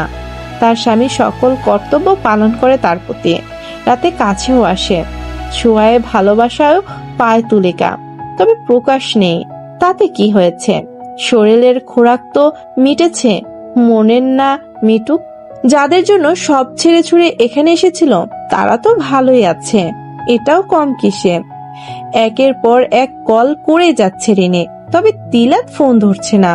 ছেঁচড়া মেয়ে দেখেছে সে, তবে রিনির মতো না। যখন সে কল ধরছে না তারপরও কল দিয়ে যাচ্ছে। মেয়েটা পিছু যে কবে ছাড়বে, হতাশ ভাবে কোলবালিশ জড়িয়ে শুয়ে থাকে তিলাত। ছুটির দিন ঘুমানোর চেষ্টা করছে, কিন্তু এই মেয়ে ঘুমোতে দিলে তো কল মেসেজ দিয়ে যাচ্ছে। না পেরে ফোন অফ করে রাখে তিলাত। যদি রিনি তাকে ভালোবাসে, এভাবে কল মেসেজ সারাদিন দিত, তাহলে তার মতো খুশি কেউ হতো না। কিন্তু মেয়েটা সব ছেলেকেই জ্বালায়। নিজের প্রতি দুঃখ হয় তিলাতের। শেষে কিনা একটা প্লে গার্ল মেয়ের সাথে রিলেশনে জড়ালো। ভাবতে বমি আসে তার। একটু লজ্জা নেই মেয়েটার। এমন নির্লজ্জ কেন মেয়ে হয়ে? নিজেরও হয়তো হিসেব নেই ওই মেয়ের মোট কতজন ছেলের সাথে শুয়েছে ওই অবধি। ঘেন্না লাগে তিলাতের, শরীর গিট গিট করে ওঠে ঘৃণায়। ঠোঁটের নরম কিছুর স্পর্শে নড়ে ওঠে তিয়ানা। মৃদু হাসে মেঘালয়, কপালে ঠোঁট ছোঁয়ায় তিয়ানার। কেঁপে ওঠে তিয়ানা, হাসে মেঘালয়, চুলে হাত বুলিয়ে দেয় তিয়ানার। নড়াচড়ায় পেট থেকে জামা সরে যায় তিয়ানার। ঢোক গিলে চোখ সরিয়ে নেয় মেঘালয়। ব্ল্যাঙ্কেট টেনে গায়ে জড়িয়ে তিয়ানার কানের কাছে মুখ নিয়ে ফিসফিস করে বলে মেঘালয়, তোকে পবিত্রভাবে চাই আমি। তোকে স্পর্শ করব পবিত্রতার সাথে। না আমি নিজে কখনো তোকে অপবিত্র করব, আর না কখনো তুই নিজে অপবিত্র হতে পারবি। বাইক পার্ক করে ডিপার্টমেন্টে যেতে নেয় তিয়ানা। অবন্তী তার সাঙ্গপাঙ্গ নিয়ে তার পথ আটকে দাঁড়ায় তিয়ানার। ভুরু কুচকায় তিয়ানা, জিন্স প্যান্টের পকেটে হাত দিয়ে টান টান হয়ে দাঁড়িয়ে ভুরু নাচিয়ে প্রশ্ন করে। হোয়াট? অবন্তী মিষ্টি হেসে বলে, কেমন আছিস? তিয়ানা গলা কাত করে বাঁকা চোখে অবন্তীর দিকে তাকায়। ভূতের মুখে রাম নাম। তাকে জিজ্ঞেস করছে কেমন আছে। সেটা কে? অবন্তী নিজের ঠোঁট কামড়ে কিছু একটা ভেবে প্রশ্ন করে। কি কাজ? তুই জিজ্ঞেস করেছিস আমি কেমন আছি। সূর্য কোন দিকে কেমন করে উঠলো? অবন্তী মৃদু হেসে আমতা আমতা করে বলে। কয়েকদিন ভার্সিটি আসিসনি, তাই ভাবলাম। থামিয়ে দেয় তিয়ানা। কুর্দ হেসে বলে, কেন? কি ভাবছিস? উপরে চলে গেলাম কি না? চোখ ছলছল করে ওঠে অবন্তীর। বিরক্ত হয় তিয়ানা, রাগ হয়, সাথে মনের ভিতরে কোথাও জ্বালা শুরু হয়। নিজেকে সামলে নেয় সে কঠিন তবে শান্ত কণ্ঠে বলে, তোর এই চামচাদের নিয়ে সর। ফুঁসে ওঠে রাবিন। তেড়ে গিয়ে বলে, মুখ সামলে কথা বল চামচা, কিসের আমরা ফ্রেন্ডস? বাঁকা হাসে তিয়ানা। হা হা ফ্রেন্ডস। চোখে জল আসে তিয়ানার। চোখের জল লুকাতে আশেপাশে তাকিয়ে রবিনের উদ্দেশ্যে বলে, তো তোর এই ফ্রেন্ডস নিয়ে আমার সামনে থেকে ফোট, ফালতু কোথাকার। বাঁকা চোখে একবার অবন্তীর নিচু মুখের দিকে তাকিয়ে জলে ভরা চোখ দুটো দেখে পাশ কাটিয়ে চলে যায়। এসবে তার কিছু যায় আসে না। না এই কান্নায়, যখন সে ভাবে ফ্রেন্ডস বলতে কিছু হয় না। ভাইয়া আর মেঘালয় ভাইকে দেখলে তার মনের চিত্রটা পাল্টে যায়। তখন মনে হয় এই তো হয়। চোখের কোণের জল মুছে হালকা হেসে ক্লাসে চলে যায় তিয়ানা। একবার পিছু ফিরে তাকালে সে দেখতে পেত কেউ চাতক দৃষ্টিতে তার দিকে যাওয়ার পথে তাকিয়ে আছে। বেডরুমের সোফায় বসে নিউজ পেপার পড়ছে সাদিদ। তুলিকা চা এনে তার সামনে রাখে। তুলিকাকে এক নজর দেখে গম্ভীর মুখে চায়ের কাপ তুলে নেভয় সাদিব। দীর্ঘশ্বাস ফেলে তুলিকা। কান্না পায় তার। বয়স হয়েছে, আগের মতো সেই শক্ত মনটি আর নেই। এখন আর এই অবহেলা গুলো সে সহ করতে পারছে না। 20 বছর ধরে সব সহ করে আসছে সে। আর কত? বুক ভারী হয়ে ওঠে তার। উঠে রুমে লাগোয়া ব্যালকনিতে চলে যায় তুলিকা। আজ বড্ড অতীত মনে পড়ছে। খুব কি ক্ষতি হতো যদি নিজের জায়গাটা ছেড়ে সে না যেত। আজকাল নিজের উপর করুণা হয় তুলিকার। কি অতীত নিয়ে ভাবছো? নিজেকে ঘৃণা হচ্ছে না? কানের কাছে হঠাৎ শান্ত তবে কঠোর কণ্ঠের শব্দগুলো শুনে চমকে ওঠে তুলিকা। শব্দ করে হেসে ওঠে সাদিদ। কষ্ট হয় তুলিকার, বড্ড কষ্ট হয়। ব্যালকনি থেকে চলে যেতে নেয় সে। পেছন থেকে তার হাত খামচে ধরে সাদিদ। ফুপিয়ে ওঠে তুলিকা। কুর্দো হাসে সাদিদ বলে, কষ্ট হচ্ছে? আমারও হচ্ছিল যখন তোমার জন্য আমি আমার ভালোবাসা হারিয়েছিলাম। সেই 12টা বছর আমি কষ্ট পেয়েছি।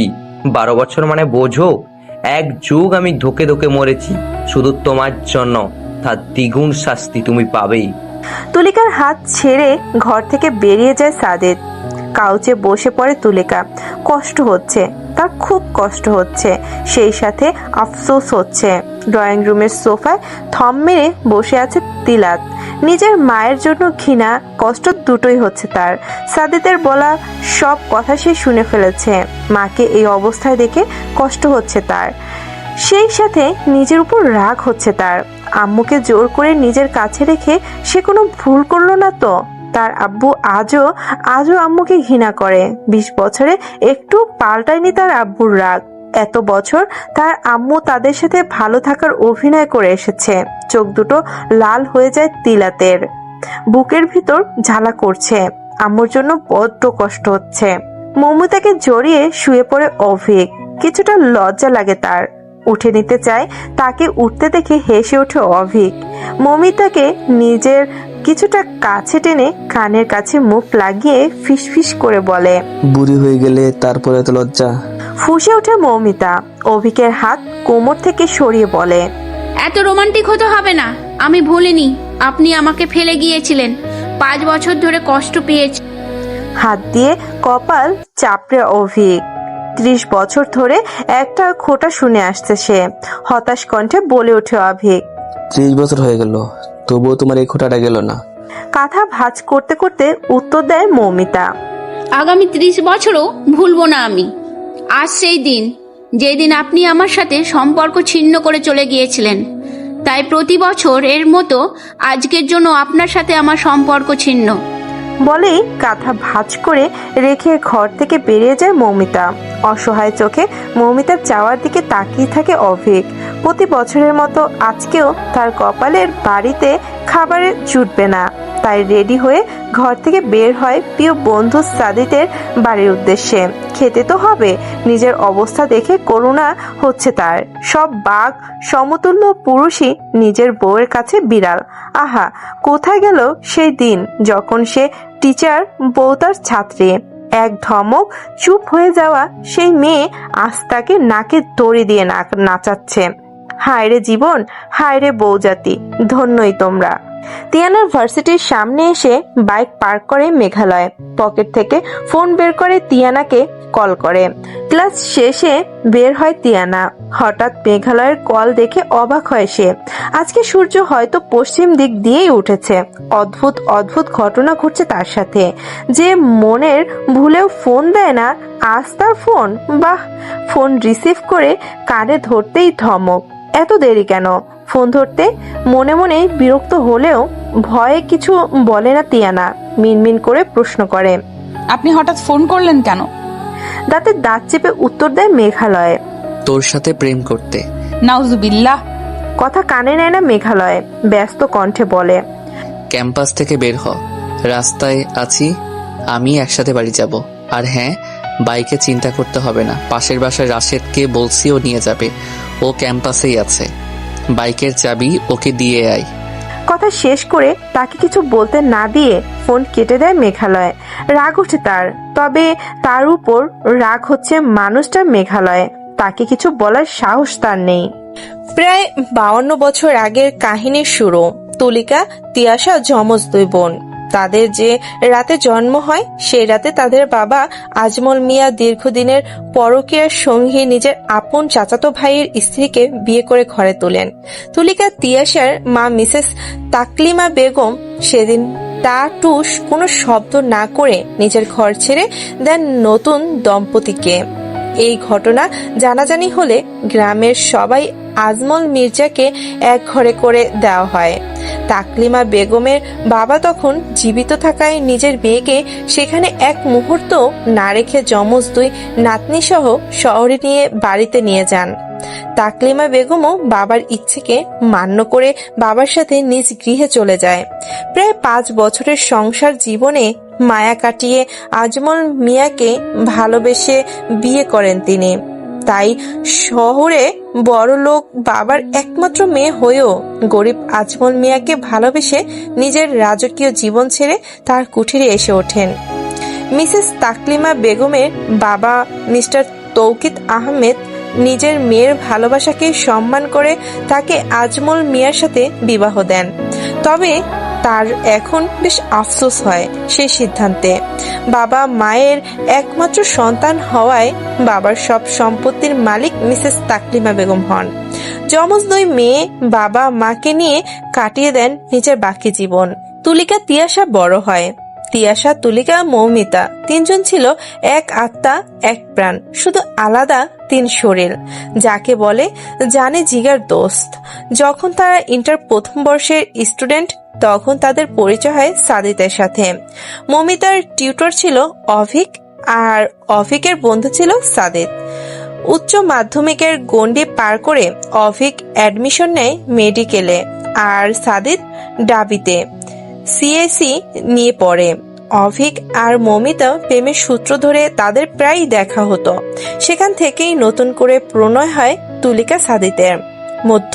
উচ্চ মাধ্যমিক শেষে মমিতার সাথে সম্পর্ক ছিন্ন করে অভিক কানাডা চলে যায়। তবে তাদের সব ঠিক ছিল, পরিবারকে জানিয়ে তাদের বিয়েও ঠিক হয়। কিন্তু বাদশাতে তিয়াশা, সে সাদিতকে মাঝখান থেকে ভালোবেসে ফেলে। তুলিকা সাদিতের বিয়ের দিন সে সুইসাইড করতে যায়। তুলিকা জানতে পেরে বোনকে বাধা দেয়। বোনের জীবন রক্ষার্থে নিজ ভালোবাসা, নিজ সুখ ত্যাগ করে তার স্থানে তিয়াশাকে বিয়ের পিঁড়িতে বসায় সে। দুজন একরকম দেখতে হওয়ায় সমস্যা হয় না। তারা দুজন ছাড়াও তাদের নানা মিস্টার তৌকিত আহমেদ সবটা জানতেন। রাজি হন না তিনি। তুলিকা নানাকে দিব্যি দিয়ে রাজি করায়। সে রাতে নিজেও ফ্লাইট ধরে আমেরিকায় চলে যায় তুলিকা। নিজের ভালোবাসাকে বোনের সাথে দেখতে পারত না সে, না সাদিতের চোখে তার জন্য ঘৃণা দেখতে পারত। তারপর কেটে যায় 12 বছর। আম্মু, তিলাতের ডাকে ভাবনা থেকে বের হয় তুলিকা। চোখের কোণের জল মুছে ব্যালকনি থেকে বের হয়ে ঘরে যায়। দরজার সামনে ছেলেকে দাঁড়ানো দেখে মৃদু হেসে বলে, কিছু বলবে? তুলিকার মন খারাপ থাকলে বা তাদের উপর রেগে থাকলে তুমি করে সম্বোধন করে তাদের। দীর্ঘশ্বাস ফেলে তিলাত। আম্মুর চোখের দিকে তাকাতে পারে না তিলাত। আহত সে, কষ্ট হয় তার মায়ের চোখের কোনো চিকচিক করা জলটুকু দেখে। ইচ্ছে করছে আম্মুকে জড়িয়ে ধরে কাঁদতে, কিন্তু ছেলেদের নাকি কাঁদতে নেই, তাই সে কাঁদতে পারছে না। ভিতরে কান্নাটাকে গিলে বলে, বসার ঘরে অভিক আঙ্কেল এসেছে। তুমি যাও, আমি আসছি। মাথা নাড়িয়ে নিজ ঘরে গিয়ে খিল আটকে দেয় তিলাত। মাথা ঝিমঝিম করছে, একটু ঘুমাতে পারলে ভালো হবে, কিন্তু তা সম্ভব না। খানিক বাদে মেঘালয় আসবে, তারপর মমিতা। প্রতি বছর এই দিনটা এই নিয়ম ধরেই চলে আসছে, ছোটবেলা থেকে দেখে আসতে সে। আজকের দিনে প্রথমে অভিক আঙ্কেল তাদের বাড়িতে চলে আসে, তার পিছু ধরে মেঘালয়, সবশেষে মমিতা আন্টি গম্ভীর মুখে এসে হাজির হবেন। হাসে তিলাত, হাসি থামিয়ে নিজের হাত কামড়ে ধরে ফুপিয়ে ওঠে। তাদের পরিবারটাও তো একটা সত্যিকারের সুখী পরিবার হতে পারত। সব দোষ তার গর্ভধারিণীর। যদি তিনি আজ বেঁচেও থাকতেন, তাহলেও কখনো এই পরিবারে সুখ থাকতো না। আর না এখন আছে। সব দোষ এই একজনের। দুটো মানুষ বেঁচে থেকেও মৃত তার জন্য। দুজন দুজনকে পাগলের মতো ভালোবেসেও আলাদা। একসাথে থেকেও মনের দূরত্ব হাজার হাজার মাইল। বাইকের পেছনের অংশ ধরে বসে আছে তিয়ানা। ভুলেও মেঘালয়কে টাচ করে না। টাচ করলেই দেখা যাবে জ্বলে উঠবে। তাকে কাছে ঘেঁষতেও না করবে, আবার তাকে বাইকে করে নিয়েও যাবে। মুখ ভেঙচে দেয় তিয়ানা। যেতে চায় কে তার বাইকে? আজব লোক, সারাক্ষণ হামকি ধমকি দেয়, আমার কাজ ঘেঁষবি না, তারপর নিজেই আসে যত সব। লুকিং গ্লাসে তিয়ানাকে দেখে মুচকে হাসে মেঘালয়। বাড়ির সামনে বাইক থামানোর পর নিজ ঘরে যায় তিয়ানা। এক নজর তিয়ানার যাওয়ার দিকে তাকিয়ে গ্যারেজের ভেতরে বাইক পার্ক করে তিয়ানার ঘরে উকি দিয়ে তাকে দেখে ঠোঁট কামড়ে হেসে তিলাতের ঘরে চলে যায় মেঘালয়। ঘরে গিয়ে দরজা আটকে শুয়ে পড়ে তিয়ানা। বুকের ভেতর ঢিপঢিপ করছে। এতক্ষণ সে মেঘালয়ের সাথে এক বাইকে একসাথে ছিল। ভাবতেই শিউরে ওঠে তিয়ানা। লজ্জা মিশ্রিত হাসি হেসে বালিশে মুখ লুকায়। ইদানিং মেঘালয়ের সাথে কথা বলতে তার দিকে তাকাতে লজ্জা লাগে তিয়ানার। অদ্ভুত অনুভূতি হয় তার। এই অনুভূতির ভবিষ্যৎ কি জানে না সে। সামনে কি হবে সেটাও ধারণা নেই তার। মেঘালয়কে কখনো জানাতে পারবে কিনা সেটাও জানে না সে। মেঘালয়ের রিয়াকশন কি হবে সেটাও জানে না সে। শুধু জানে সে ভালোবেসে ফেলেছে মেঘালয়কে, তার জাত শত্রুকে। এভাবে আর কতদিন যাবে? খাবার রেডি করছিল তুলিকা। মৌমিতার প্রশ্নে অবাক হয় তুলিকা। বিস্মিত কণ্ঠে বলে, কি যাবে? কিসের কথা বলছিস? হাসে মৌমিতা, হেসে বলে, আমার থেকে লুকোচ্ছিস? বুঝতে পারছিস না কি জিজ্ঞেস করছি, নাকি না বোঝার ভান ধরছিস? চোখ নামিয়ে নেয় তুলিকা, মৃদু হেসে বলে, যেভাবে গত 20 বছর গেছে, কেন মেনে নিচ্ছিস? আমি আমার শান্তি পাচ্ছি। আর কত? যত দিন সাদিত চাইবে। পলকহীন ভাবে তুলিকাকে দেখে মৌমিতা, রাগ হয় তার। সাদিতের উপর না, তুলিকার উপর। সারা জীবন অন্যের জন্যই ভেবে গেল মেয়েটা। কি দরকার ছিল সেদিন এভাবে বিয়ের আসর থেকে পালিয়ে যাওয়ার? কি দরকার ছিল তিয়াশাকে নিজের জায়গাটা ছেড়ে দেওয়ার? আবার কি দরকার ছিল 12 বছর পর ফিরে আসার? নিজের প্রাণপ্রিয় বান্ধবীদের এই পরিণতি মেনে নিতে পারে না মৌমিতা। কি দরকার ছিল তিয়াশার বোনের ভালোবাসা জেনেও সাদিদের দিকে হাত বাড়ানোর? সেই তো যার সংসার, যার ভালোবাসা, শেষে সব তারই হলো। সেখানে তোর কোনো অস্তিত্ব নেই তিয়াশা। কি দরকার ছিল এটা করার? বেশ কয়েকদিন হলো তিয়ানা মেঘালয়ের সামনে যায় না, তাদের বাড়িতেও যায় না। মেঘালয় আসলেও নিজের ঘর থেকে বের হয় না, ঘরে খিল দিয়ে থাকে। শত ডাকাটাকি করলেও বের হয় না, ঘরে মটকা মেরে পড়ে থাকে। মোট কথা সে অনশন করছে মেঘালয়ের সম্মুখে না পড়ার। তিয়ানার হঠাৎ বদলের বিষয়টা ভাবাচ্ছে মেঘালয়কে, তবে উত্তর মেলার কথাও নয়। তার সম্মুখে আসেনি তিয়ানা, আসলে হয়তো গতিবিধি বোঝা যেত। শুধু মেঘালয় নয়, বাড়ির প্রত্যেক মানুষকে ভাবায়, তবে তারা মেঘালয়ের প্রতি রাগ ভেবে আমল নেয় না। এ নিয়ে অবশ্য মায়ের অনেক ঝাড়ি খেয়েছে মেঘালয়। সে কি এমন করেছে তিয়ানার সাথে যে তিয়ানা বাড়ি আসে না, তার সম্মুখে আসে না? মমিতার ধারণা অবশ্যই কিছু একটা করেছে মেঘালয়। ভেবে পায় না মেঘালয় সে কখন কি করলো। শাস্তি স্বরূপ মায়ের ফ্রি বকুনি খেলো, এটা শিওর। সে তিয়ানাকে সামনে পেলে কাঁচা চিবিয়ে খাবে। প্রতিদিন একবার হলেও তিয়ানাকে দেখার তার কাছে নেশার মতো। সেখানে এতদিন হয়ে গেল সে তিয়ানাকে দেখছে না। চরম আকারে রাগ হয় মেঘালয়ের, এবং সে সিদ্ধান্ত নিয়ে ফেলে তার ধারা আর অপেক্ষা করা সম্ভব নয়। এরপর যা হবে তার ইচ্ছেই হবে, এবং তা সবাইকে মানতে হবে। নিজের অদ্ভুত ব্যবহারে নিজের উপর বিরক্ত তিয়ানা, কিন্তু সেও বা কি করবে? মেঘালয়ের সামনে গেলে ভয় হয় তার। এই বুঝি মেঘালয় সব বুঝে গেল। মেঘালয় তার চোখের দিকে তাকালে মনে হয় এই বুঝি তার চোখ পড়ে মেঘালয় সব জেনে গেল। আর জেনে গিয়ে সবার সম্মুখে তার তুলে নরম গালে ঠাটিয়ে চড় লাগিয়ে দিল। তখন তার সকল মান সম্মান সকলের সামনে পাঞ্চার হয়ে যাবে। খুব লজ্জা হয় তিয়ানার। এটা ভেবে যে মেঘালয় তাকে বোন ভাবে। বাড়ির প্রতিটা লোক তাদের ভাই বোনই মনে করে, সাথে পাড়ার সবাইও তাই মনে করে। সেখানে সে কিনা এত বড় একটা কাজ করে ফেললো, যা তার একদমই উচিত নয়। যাকে বড় ভাইয়ের মতো ভাইয়ের চোখে দেখা উচিত, যে ছোট থেকে বোনের মতো আগলে বড় করেছে, এমনকি তাকে ওয়ার্ন করত তার কাছে না ঘেঁষার, তাকে ভালোবেসে ফেলার মতো লজ্জাকর ব্যাপার হয়তো দ্বিতীয়টি আর নেই। বাড়ির সবাই জানতে পারলে তাকে খুব বাজে নির্লজ্জ মেয়ে ভাববে। কান্না পায় তিয়ানার, এবং সে কাঁদে, ফ্যাস ফ্যাস করে অনেকক্ষণ কাঁদে। তবে তার মন ভরে না তাতে। কি করবে ভেবেও পাচ্ছে না সে। কাকে বলবে, কি করবে কিছু বুঝতে পারছে না। তার জীবনে মনের কথা শেয়ার করার মতো তেমন কেউ নেই তার ডায়েরিটা ছাড়া। আজ খুব আফসোস হয়, তার একজন বন্ধুর আফসোস হয়। সারা জীবন একজনের বন্ধু হয়ে কাটিয়ে দেওয়ার উপর রাগ হয় তার। আরো বন্ধু থাকলে ক্ষতি কি এমন হতো? কষ্ট কমাতে বেঞ্চ খামচে ধরে তিয়ানা। বড় বড় নখগুলোর সাথে কাঁচা নখগুলো ভেঙে গিয়ে রক্ত বের হয়। ব্যথায় কষ্টে মানসিক যন্ত্রণায় ফুপিয়ে কেঁদে দেয় তিয়ানা। পাশের খালি গ্লাস রুম থেকে কারো কান্নার শব্দে রুমের ভিতরে যায় অবন্তী। তিয়ানাকে ওভাবে কাঁদতে দেখে বুকের ভিতর ধক করে ওঠে তার। প্রিয় বান্ধবীকে এভাবে কাঁদতে দেখে সে তড়িঘড়ি করে তার কাছে ছুটে যায়। অবন্তীকে দেখে সব ভুলে তাকে জড়িয়ে ধরে কাঁদতে থাকে তিয়ানা। বেশ কিছুক্ষণ পর বুঝতে পারে তিয়ানা অপাত্রে নিজের দুঃখ দান করছে সে। অবন্তীকে এক প্রকার ধাক্কা দিয়ে নিজের থেকে সরিয়ে ক্লাস রুম থেকে বেরিয়ে যায় সে। অবন্তী এক হাতে বেঞ্চ খামচে ধরে অসহায় চোখে চেয়ে থাকে তিয়ানার যাওয়ার পথে।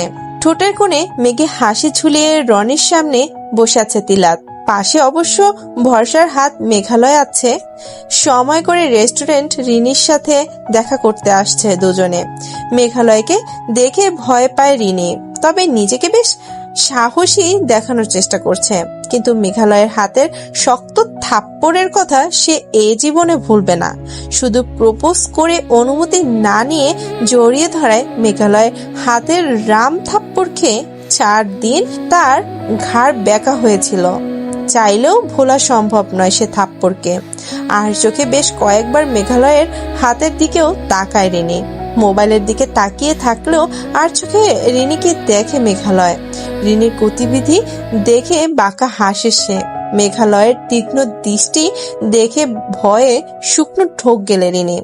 পানির গ্লাস তুলে এক ঢোক খায়, হাত কাঁপছে। তার কপালে শনি আছে আজ। তিলাত নিশ্চিন্তে মনে খাবার খেয়ে যাচ্ছে, সাথে মিটমিটিয়ে হাসছে। আজ রিনির কপালে শুধু শনি না, রবি, সোম, বুধ, শুক্র সব আছে। তবে মঙ্গল যে নেই তা তিলাত বেশ ভালো মতোই জানে। সাতচুন্নি শাওড়া গাছের পেতনি, এবার বুঝবে ঠালা। গলা খাকারে দেয় মেঘালয়। ফোন প্যান্টের পকেটে রেখে আলসে দিয়ে ঠিক হয়ে বসে। রিনির দিকে পূর্ণ দৃষ্টিতে তাকিয়ে বলে মেঘালয়, শুনলাম তোমার নাকি ভিডিও ভাইরাল হয়েছে রিনি। পানি খাচ্ছিল রিনি। মেঘালয়ের কথায় বিষম খায় সে। মুখ ফ্যাকাশে হয়ে যায়। ভয়ে ভয়ে তিলাতকে একবার দেখে সে। তিলাত নিজ মনে খাবারের দিকে তাকিয়ে খাবার গিলে যাচ্ছে। মনে মনে তিলাতকে বিচ্ছিরি গালি দেয় রিনি। আমতা করে মেঘালয়কে বলে সে। মানে? হাসে মেঘালয়, হেসে বলল, বহুত হট আছো কিন্তু, পুরো শরীরে ঝিলিক মারার মতো রূপ তোমার। তা এই নিয়ে কজনের সাথে শুলে? অপমানে গলা ধরে আসে রিনির। রাগান্বিত চোখ নিয়ে কিছু বলতে যায়, তবে মেঘালয় তাকে বলার সুযোগ না দিয়ে তার সামনে ভিডিও ক্লিপ রাখে। বলল, চিনতে পারছো? তুমিই তো। এখানে মোট 7টা ভিডিও আছে তোমার, তার মধ্যে আখিলের সাথে 2টো, বাকি 5টা ভিন্ন ছেলেদের সাথে। ভিডিওগুলো দেখে জমে যায় রিনি। এগুলো মেঘালয়ের কাছে কি করে? ভয়ে ভয়ে মেঘালয়ের দিকে তাকায় সে। মেঘালয় কুর হেসে তাকিয়ে তার দিকে আমতা করে বলল রিনি, এগুলো তোমার কাছে কি করে? সেটা জেনে তোমার কাজ নেই। কাজের কথাই আসছি। আমাদের পিছু ছাড়ো, বিশেষ করে তিলাতের। না হলে এই যে তোমার নগ্ন সেক্সি ভিডিওগুলো দেখছো, সবগুলো সোশ্যাল মিডিয়ায় হট ভিডিও হবে সামনে 10 মিনিটের মধ্যে। রিনি ভয়ে কাঁপতে থাকে। ভিডিও ভাইরাল হলে তার ইমেজ শেষ। বাড়িতে জানাজানি হলে তার বাবা বের করে দেবে ঘর থেকে। কিন্তু তিলাতকে ছেড়ে দিলে কি করে হবে? এত ছেলের সাথে তার রিলেশন ছিল। সবাই শুধু তার সাথে ফিজিক্যালি ইনভলভ হতে চেয়েছে। এতদিনের রিলেশনে যা তিলাত চায়নি। তিলাত তার হাত অবধি ধরেনি কখনো। সে যতই অন্য ছেলের সাথে শারীরিকভাবে মিলিত হোক, তারও এক্সপেকটেশন ছিল একজন ভালো ছেলের, যা তিলাত। এতদিনে যত ছেলের সাথে সম্পর্ক ছিল সবাই প্লে বয় বা তিলাত না। তাছাড়া তিলাত সোনার ডিম পাড়া হাঁস। ওর বাবার অনেক টাকা, ওকে কি করে ছাড়বে? কিন্তু উপায় নেই। সে যদি না মানে তার মান সম্মান সব শেষ। অনেক ভেবে হার মেনে নেয় রিনি। এমন টাকাওয়ালা মুরগি অনেক পাবে সে, কিন্তু নিজের ইমেজ নষ্ট করা যাবে না। এই ভিডিও ভাইরাল হলে তাকে মানুষ বাজে মেয়ে ভাববে। মনে মনে গালি দেয় যারা এই ভিডিওগুলো করেছে তাদের, এমনকি তাদের দেখেও নেবে সে শপথ করে নেয়। বিশেষ করে আখিলকে। রিনি বলল, ওকে, আমি মেনে নিলাম। তিলাতকে আর জ্বালাবো না, কলও করবো না। ততক্ষণে তিলাত খাওয়া শেষ করে পানি খেয়ে বড় ঢেকুর তুলে চেয়ারে গা এলিয়ে বসেছিল। আজ বেশি খাওয়া হয়ে গেছে খুশিতে। রিনির কথায় সে ফোড়ন কেটে বলে, জ্বালাতে দিলে তো মেঘের জন্য এখনো এই ভিডিও ভাইরাল হয়নি। না হলে তোর বাড়ি গিয়ে তোর বাপকে লাইভ ভিডিও দেখিয়ে আসতাম। শাকচুন্নি। ফুঁসে ওঠে রিনি। হেসে বলে তিলাত, ফোসফোস করবি তো এই ভিডিও ভাইরাল। অনেক জ্বালাইছস, এখন বইলা মনের জ্বালা মিটাইয়া নেই। শাকচন্নি, ইবলিশের খালাতো বোন, ছেঁচড়া, গাছের পেতনি, মাত্র 5 মাসে আমারে আত্মরা করছস। তোর কপালে যেন তোর মতোই একটা প্লে বয় জোটে, শয়তান ছেমড়ি। রিনির মুখ হাঁ হয়ে যায় তিলাতের গালি শুনে। জোরে হেসে দেয় মেঘালয়। সবশেষে আরো একটা কাজ করে।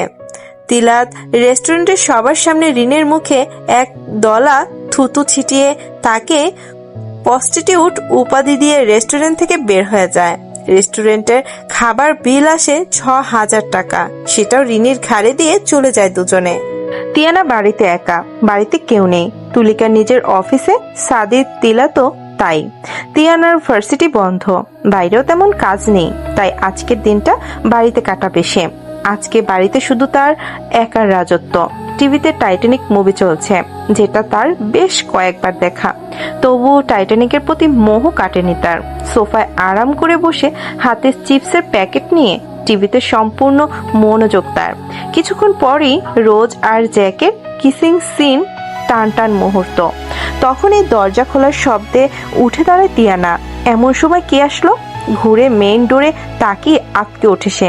ধপ করে কাউচে বসে পড়ে। বাঁকা হাসে মেঘালয়। ব্লেজারে লেগে থাকা ময়লা বা হাত দিয়ে ঝাড়তে ঝাড়তে অ্যাটিটিউড নিয়ে কাউচের সামনে তিয়ানার সোজাসুজি এসে দাঁড়ায়। তিয়ানা ভীতু চোখে তাকে দেখছে। কাউচের দুপাশে হাত রেখে তিয়ানার দিকে কিছুটা ঝুঁকে মেঘালয়। কাট কাট চোখে তার চোখে চোখ রাখে। মেঘালয়ের চোখ দুটো ভূতের ফিল্মের দেখা দানবের মতো লাল টকটকে হয়ে আছে। সাথে ইয়া লম্বা নাকটা লাল টকটকে হয়ে আছে।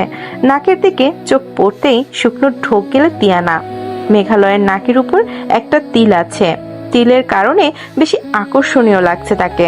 মেঘালয়ের লাল হয়ে যাওয়া নাকের প্রতি ভীষণ দুর্বলতা তিয়ানার। ইচ্ছে করে কামড় বসিয়ে দিতে। কখনো সুযোগ আসলে ইচ্ছেটা পূরণ করবে সে। কখনো শুকনো ঢোক গিলে তিয়ানা বলল, মেঘ ভাইয়া আপনি? ধপ করে রাগ উঠে যায় মেঘালয়ের। ভাই, দেখা যাবে এই মেয়ে বিয়ের রাতে বাসর ঘরে উত্তেজিত মুহূর্তেও বলবে, মেঘ ভাইয়া আপনি কি করছেন? তেরা ভাবে উত্তর দেয় মেঘালয়। কেন, অন্য কাউকে আশা করছিলি? আমতামতা করে বলে তিয়ানা। আপনি ঘরে ঢুকলেন কি করে? ম্যাজিক। মেঘালয়ের উত্তর পছন্দ হয় না তিয়ানার। ফুস করে নিঃশ্বাস ছেড়ে ভয় ভয় বলে, ভাইয়া একটু দূরে গিয়ে দাঁড়ান। এইভাবে ঝুঁকে। কথা শেষ করতে দেয় না মেঘালয়। আগের থেকেও আরো কিছুটা ঝুঁকে ঝাঁজ নিয়ে বলে, দূরে যাব না। যদি আমার ইচ্ছা হয় তো এখন তোর কোলে বসবো আমি। মেঘালয়ের কোলে বসার কথা শুনে হাত পা গুটিয়ে নেয় তিয়ানা। উপরে উপরে হাত পা গুটালেও মনে মনে বলল, বসুন না মেঘ ভাইয়া, আপনি আমার কোলেই বসুন, যখন ইচ্ছা বসুন। আমার কোল আপনার জন্য, শুধু আপনার জন্যই সর্বক্ষণ উন্মুক্ত। তবে মুখে একথা বলার সাহস নেই তার। অবশ্য সাহস নেই বললে ভুল হবে, সাহস আছে, কিন্তু বলে মেঘালয়ের শক্ত হাতে দাবাং মার্কা চর খেতে চায় না সে। তাই নিজ ইচ্ছেকে দমিয়ে রাখে সে। মুখে বলল, আপনি কেন এসেছেন ভাইয়া? বাড়িতে কেউ নেই। তোর বাড়িতে কেউ থাকলে আসা যাবে, না হলে আসা যাবে না, সেটা কোন আইনে লেখা আছে শুনি? আমি তা বলিনি। আপনি তো ভাইয়া বা আব্বু আম্মুর বাসায় থাকলে আসেন, তাই বলছি। তিয়ানা থেকে সরে এসে তার পাশে কাউচে বসে মেঘালয়। মেঘালয় বসাতে তিয়ানা তার থেকে কিছুটা সরে বসে আর চোখে দেখে বলে, তুই তো আছিস, অন্যরা না থাকলেও হবে, আমার দরকার তোকে। কিছুটা অবাক হয় তিয়ানা। তার কাছে মেঘ ভাইয়ের কাজ অবাক করা বিষয় বটে। বলল, আমার কাছে কাজ? কি কাজ? আচমকা তিয়ানার হাতের বাহু ধরে তাকে নিজের কিছুটা কাছে টেনে বলল, তোর কাছেই তো কাজ। হঠাৎ কোন ভূতে ধরছে তোকে? আমার সম্মুখে আসিস না কেন? তোকে কি আমি খেয়ে ফেলবো? এই ভয়টাই পাচ্ছিল তিয়ানা। তার সামনে না যাওয়ার কারণ জানতে চেপে ধরবে তাকে, আর তাই হলো। এখন কি করবে সে? বলল, আমার ইচ্ছে হয়েছে তাই আসি না। তবে মনে মনে বলল, আপনার সম্মুখে আসলে আমার পেট গুরুম গুরুম করে মেঘ ভাইয়া, বুকের ভেতর কেমন ধপাস ধপাস করে। আপনি যদি শুনে ফেলেন, আপনি যদি জেনে যান আমার এই পেট গুরুম গুরুম বুকের ভেতর ধপাস ধপাস শব্দের কারণ, তখন কি হবে? সেই ভয়েই তো আপনার সম্মুখে যাই না আমি। তিয়ানার কথা খুব একটা বিশ্বাস হয় না মেঘালয়ের। তুখর দৃষ্টিতে চেয়ে আছে তিয়ানার মুখের দিকে। তিয়ানার খুব অস্বস্তি হয় মেঘালয়ের এমন দৃষ্টিতে, লজ্জা লাগে তার। টাইটানিকে কিসিং সিন চালু হয়, টিভির দিকে তাকাতেই মেঘালয়ের চোখ বড় বড় হয়ে যায়।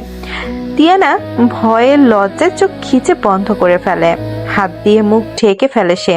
মেঘালয় তিয়ানার হাত থেকে টিভির রিমোট এক প্রকার ছিনিয়ে নিয়ে টিভি বন্ধ করে স্বস্তির নিঃশ্বাস ফেলে বলে, ছি তিনু, তুই আজকাল এসব অ্যাডাল্ট মুভিও দেখিস? লজ্জায় কান্না চলে আসে তিয়ানার। এখানে অ্যাডাল্টের কি দেখলো মেঘ ভাইয়া? টাইটানিক ফিল্মে একটু একটু ওসব ছাড়া আর কি অ্যাডাল্ট আছে? এমন ভাবে বলছে যেন সে জীবনে টাইটানিক দেখে নাই। রাগে কান্না চলে আসে তিয়ানার এবং সে মেঘালয়ের সামনেই ভ্যা ভ্যা করে কেঁদে দেয়। তিয়ানার হঠাৎ কান্নায় হতবম্ব হয়ে যায় মেঘালয়, তবে বেশিক্ষণ তা আমলে নেয় না। আদরে বাদর হওয়া তিয়ানার কিছুটা অভ্যাস বলা চলে, ভ্যাভা করে যখন তখন কান্নায় ভেসে যাওয়া। তাই কিছু হয়নি এমন ভাব ধরে কাউচ থেকে উঠে তিয়ানার ঘরে যায় মেঘালয়। এদিকে তিয়ানা ইতিমধ্যে মনে মনে সখানে গালি দিয়ে ফেলেছে মেঘালয় নামক বদটাকে, তার জাত শত্রুকে। মাঝে মধ্যে খুব আফসোস হয় তার, এমন একটা জল্লাদের প্রেমে কেন সে পড়লো। জল্লাদটা তো কখনো ভুলেও তার ভালোবাসা বুঝবে না। তার চেয়ে পাশের বাসার লিটনদার প্রেমে পড়তো সে, লিটনদার সাথে প্রেম করতো সে, তাও ভালো ছিল। লিটনদা কত কত রোমান্টিক চিঠি লেখে তার কাছে, চিঠি লিখে কখনো নৌকা কখনো প্লেন বানিয়ে তার বারান্দায় ছুঁড়ে মারে। কি রোমান্টিক লিটনদা, সাথে হ্যান্ডুও। অবশ্য জল্লাদ মেঘ ভাইয়ের থেকে কম, তাতে কি, সুন্দর তো। তবে লিটনদা হিন্দু, যদি মুসলিম হতো তাহলে তাকে একটা চান্স দেয়া যেত। বেচারা এখন তার বিরহে রোমান্টিকতা ছেড়ে বিরহে চিঠি লেখা শুরু করেছে। ভাবে তিয়ানা এই বদটা তো জীবনে চিঠি কেন, রোমান্টিক কথা বলতে পারবে কিনা নিজেও সন্দেহ তিয়ানার। কিন্তু এসব ভেবে কি হবে, মন দিয়ে ফেলেছে শয়তানটাকে।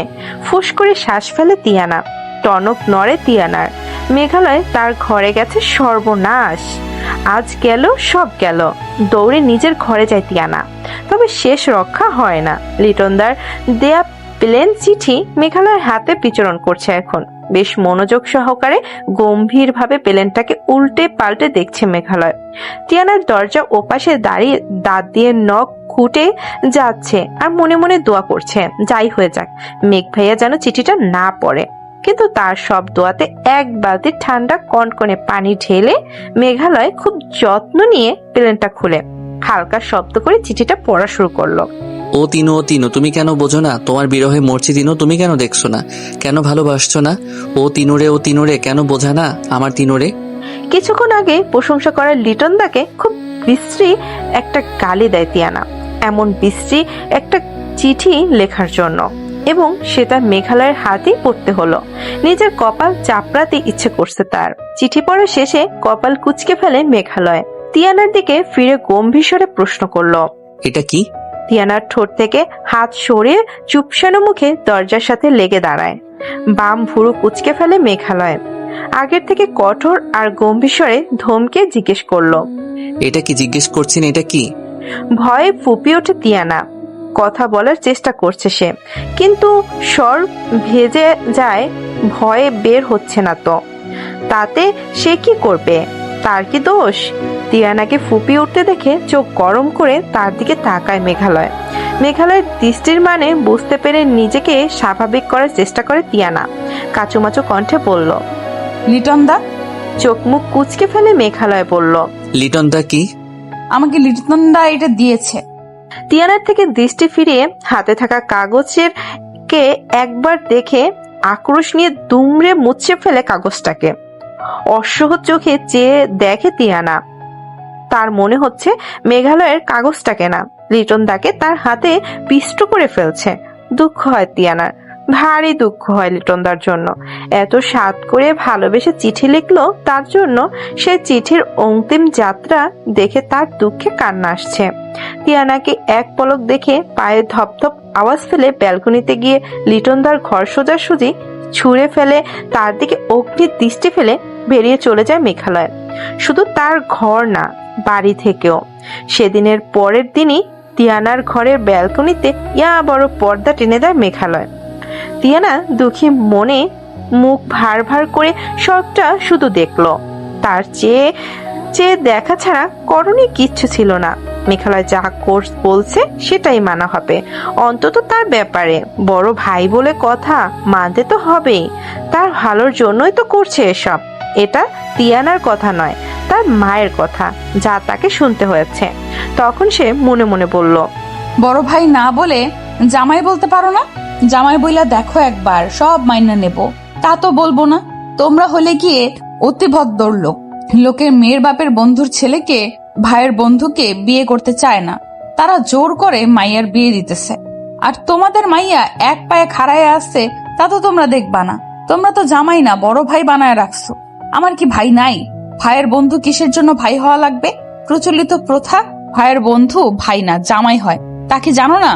তবে মনে মনে এসব চিৎকার করে বললেও বাইরে সে টু শব্দটিও করতে পারল না। সে এসব বলল আর তার মা তাকে ঠাস ঠাস কয়েকটা ঝাঁটার বাড়ি দিল। তখন তার মান সম্মান শেষ। এরপর বেশ কিছুদিন মেঘালয়ের সাথে দেখা হয় না তার। মেঘালয় খুব একটা আসে না। নতুন হসপিটালে জয়েন করেছে, সারাক্ষণ ব্যস্ত মানুষ। তার খবর রাখার কি দরকার? সে তো বোন হয়, বন্ধুর বোন তো বোনই হয়। অন্য সব ভাইদের বন্ধুর মতো তো বন্ধুর বোন বউ হবে না। তার অতি চরিত্রবান ভাইয়ের বন্ধুর তো বোন সে। লহব্বর নিয়ে কি করবে? পরের দিনগুলো বেশ কষ্টে দুঃখে কাটে তিয়ানা। খুব করে দুঃখ হয় তার।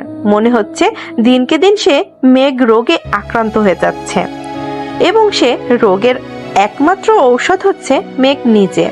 রাত 9টা বাজে। ঔষধ কেনার জন্য বের হয়েছে অবন্তী। মায়ের ওষুধ শেষ, রাতে খাওয়ার পরই খাওয়াতে হবে। একদিনও মিস যাওয়ার মতো না।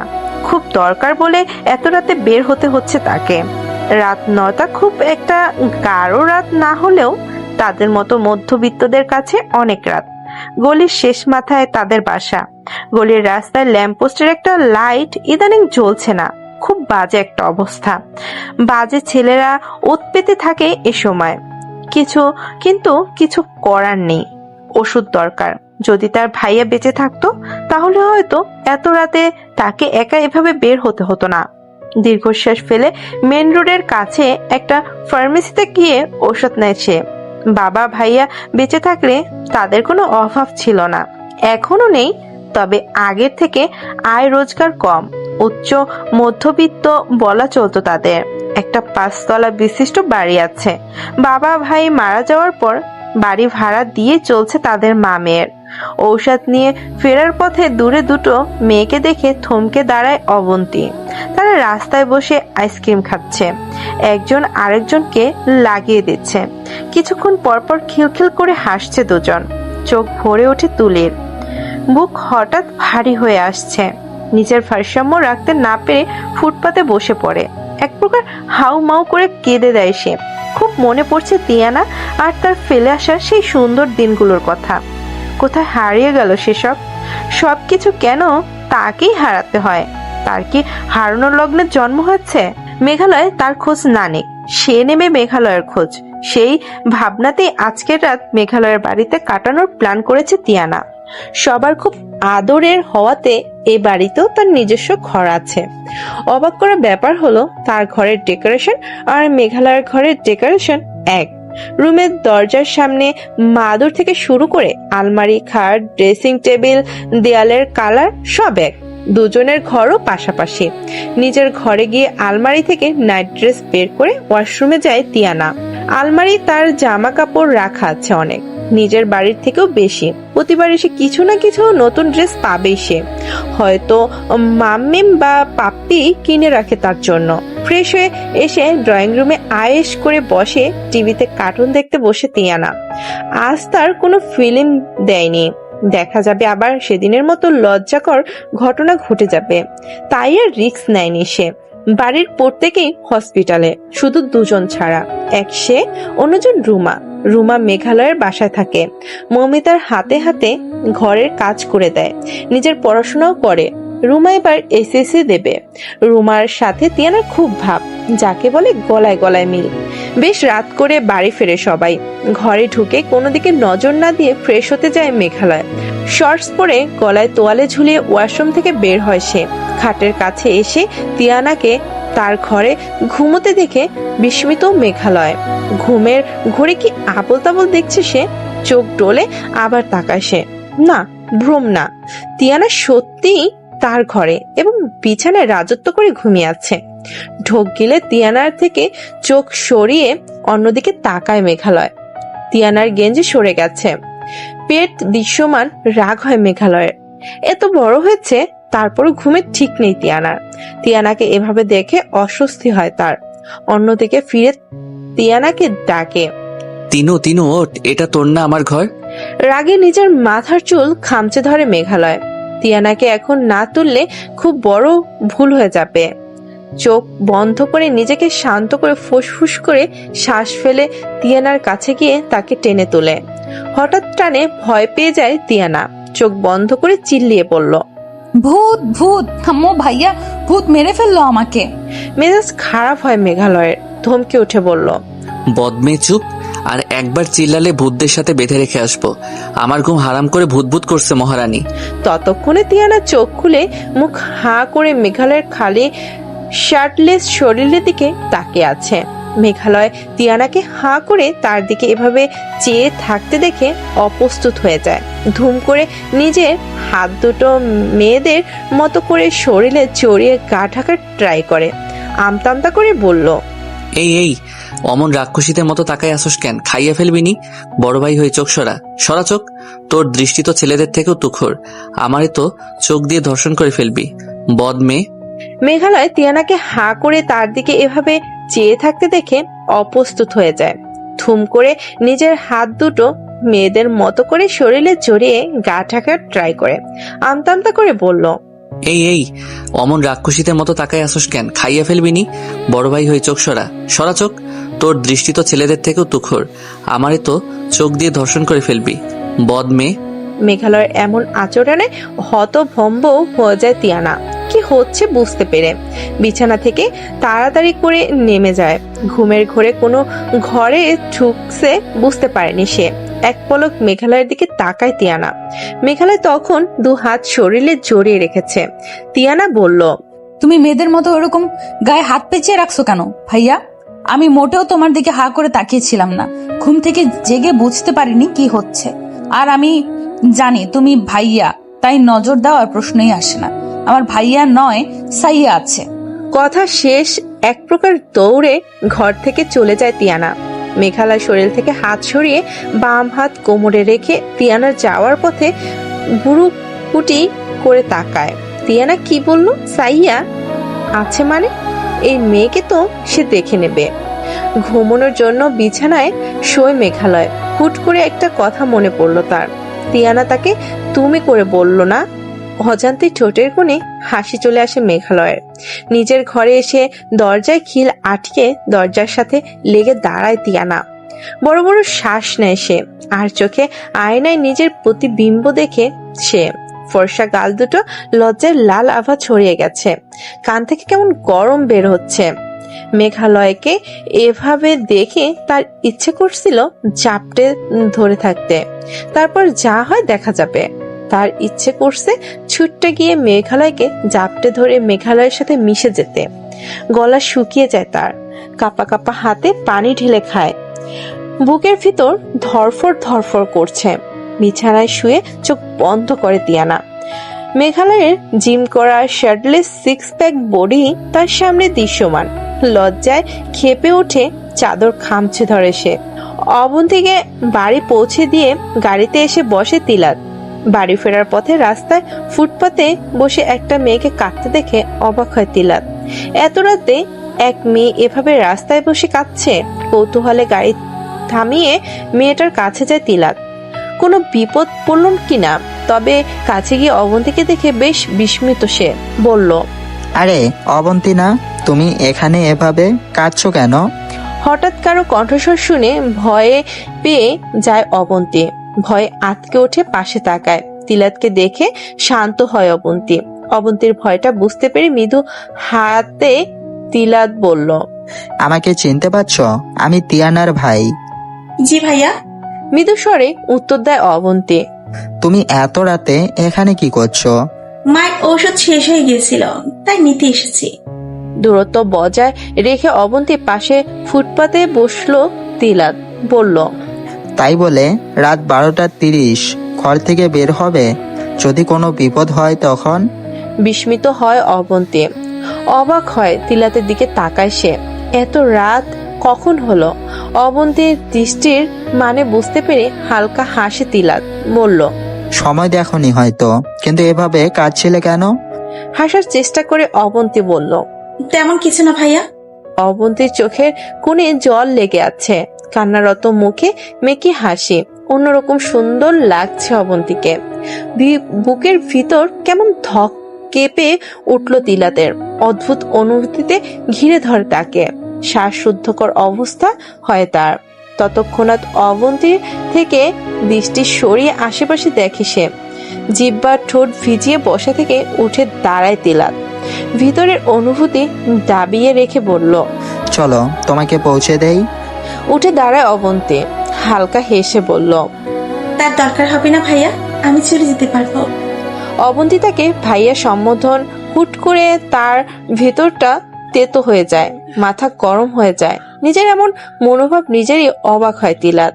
নিজের তেতো ভাবটা সরিয়ে পড়ল। তোমাদের বাসা তো গলির অনেক ভিতরে, চলো আমি পৌঁছে দিচ্ছি। অবন্তী কথা বাড়ায় না।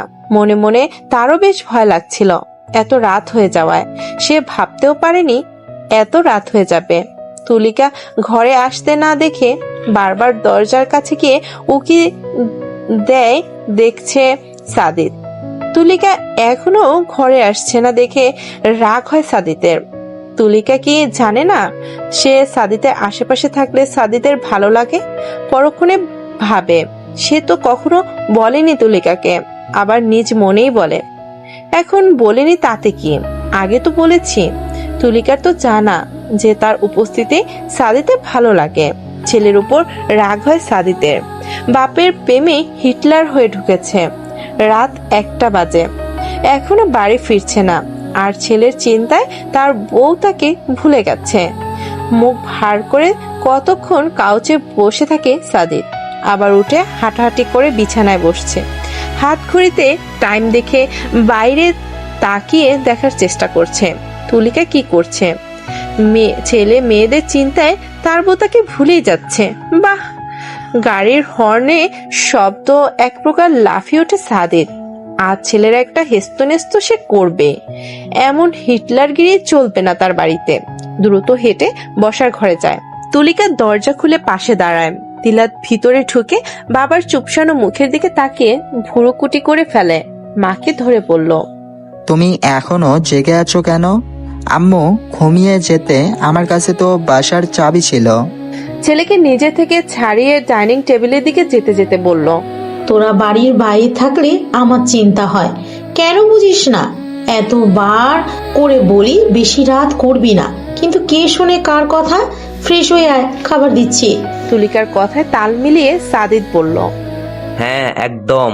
আমার বাড়িতে এত রাত করে ফিরলে চলবে না, তাতে চাকরি গল্লায় যাক। এমন হিটলারগিরি আমার সাথে চলবে না, বুঝেছো? তিলাত থতমত খেয়ে যায় আবার কথায়, বলল, আমি আবার কি হিটলারগিরি করলাম আব্বু? গম্ভীর স্বরে উত্তর দেয় সাদিত, অনেক, যা তুমি বুঝবে না। যাও তাড়াতাড়ি খেয়ে আমাকে উদ্ধার করো। গম্ভীর ভাবে কথা শেষ নিজের ঘরে চলে যায় সাদিত। তিলাত বাবার যাওয়ার পথে হাবলার মতো তাকিয়ে থাকে। তুলিকা মৃদু হাসে। সাদিতের কথার মানে সে বেশ বুঝতে পেরেছে।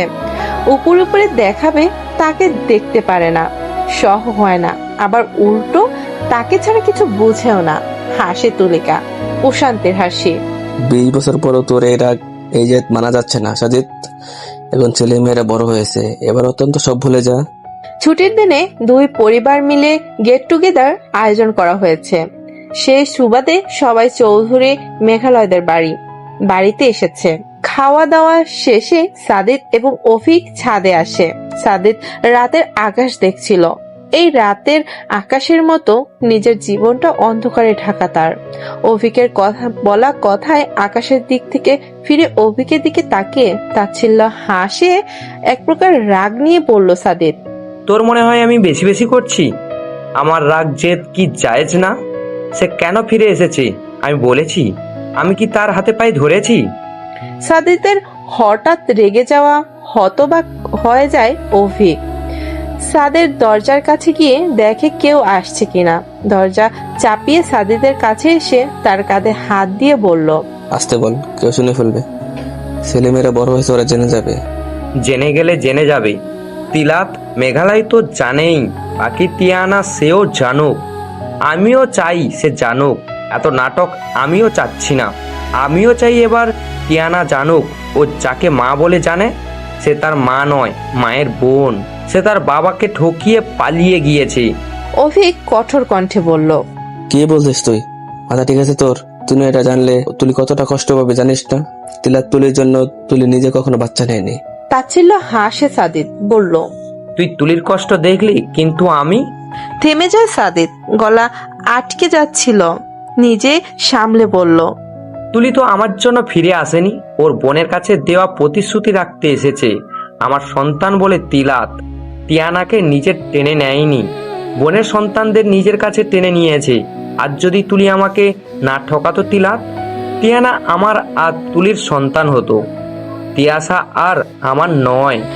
এক নিঃশ্বাসে কথাগুলো বলে হাঁপিয়ে যায় সাদিদ। পাশে থাকা বেঞ্চিতে বসে পড়ে। কষ্ট হয় তার, তো কাকে বোঝাবে? ভেবেছিল অফিক হয়তো বুঝবে, কিন্তু অফিকও তুলির হয়ে কথা বলছে। কেউ এটা বুঝছে না যে তার কতটা কষ্ট হচ্ছে।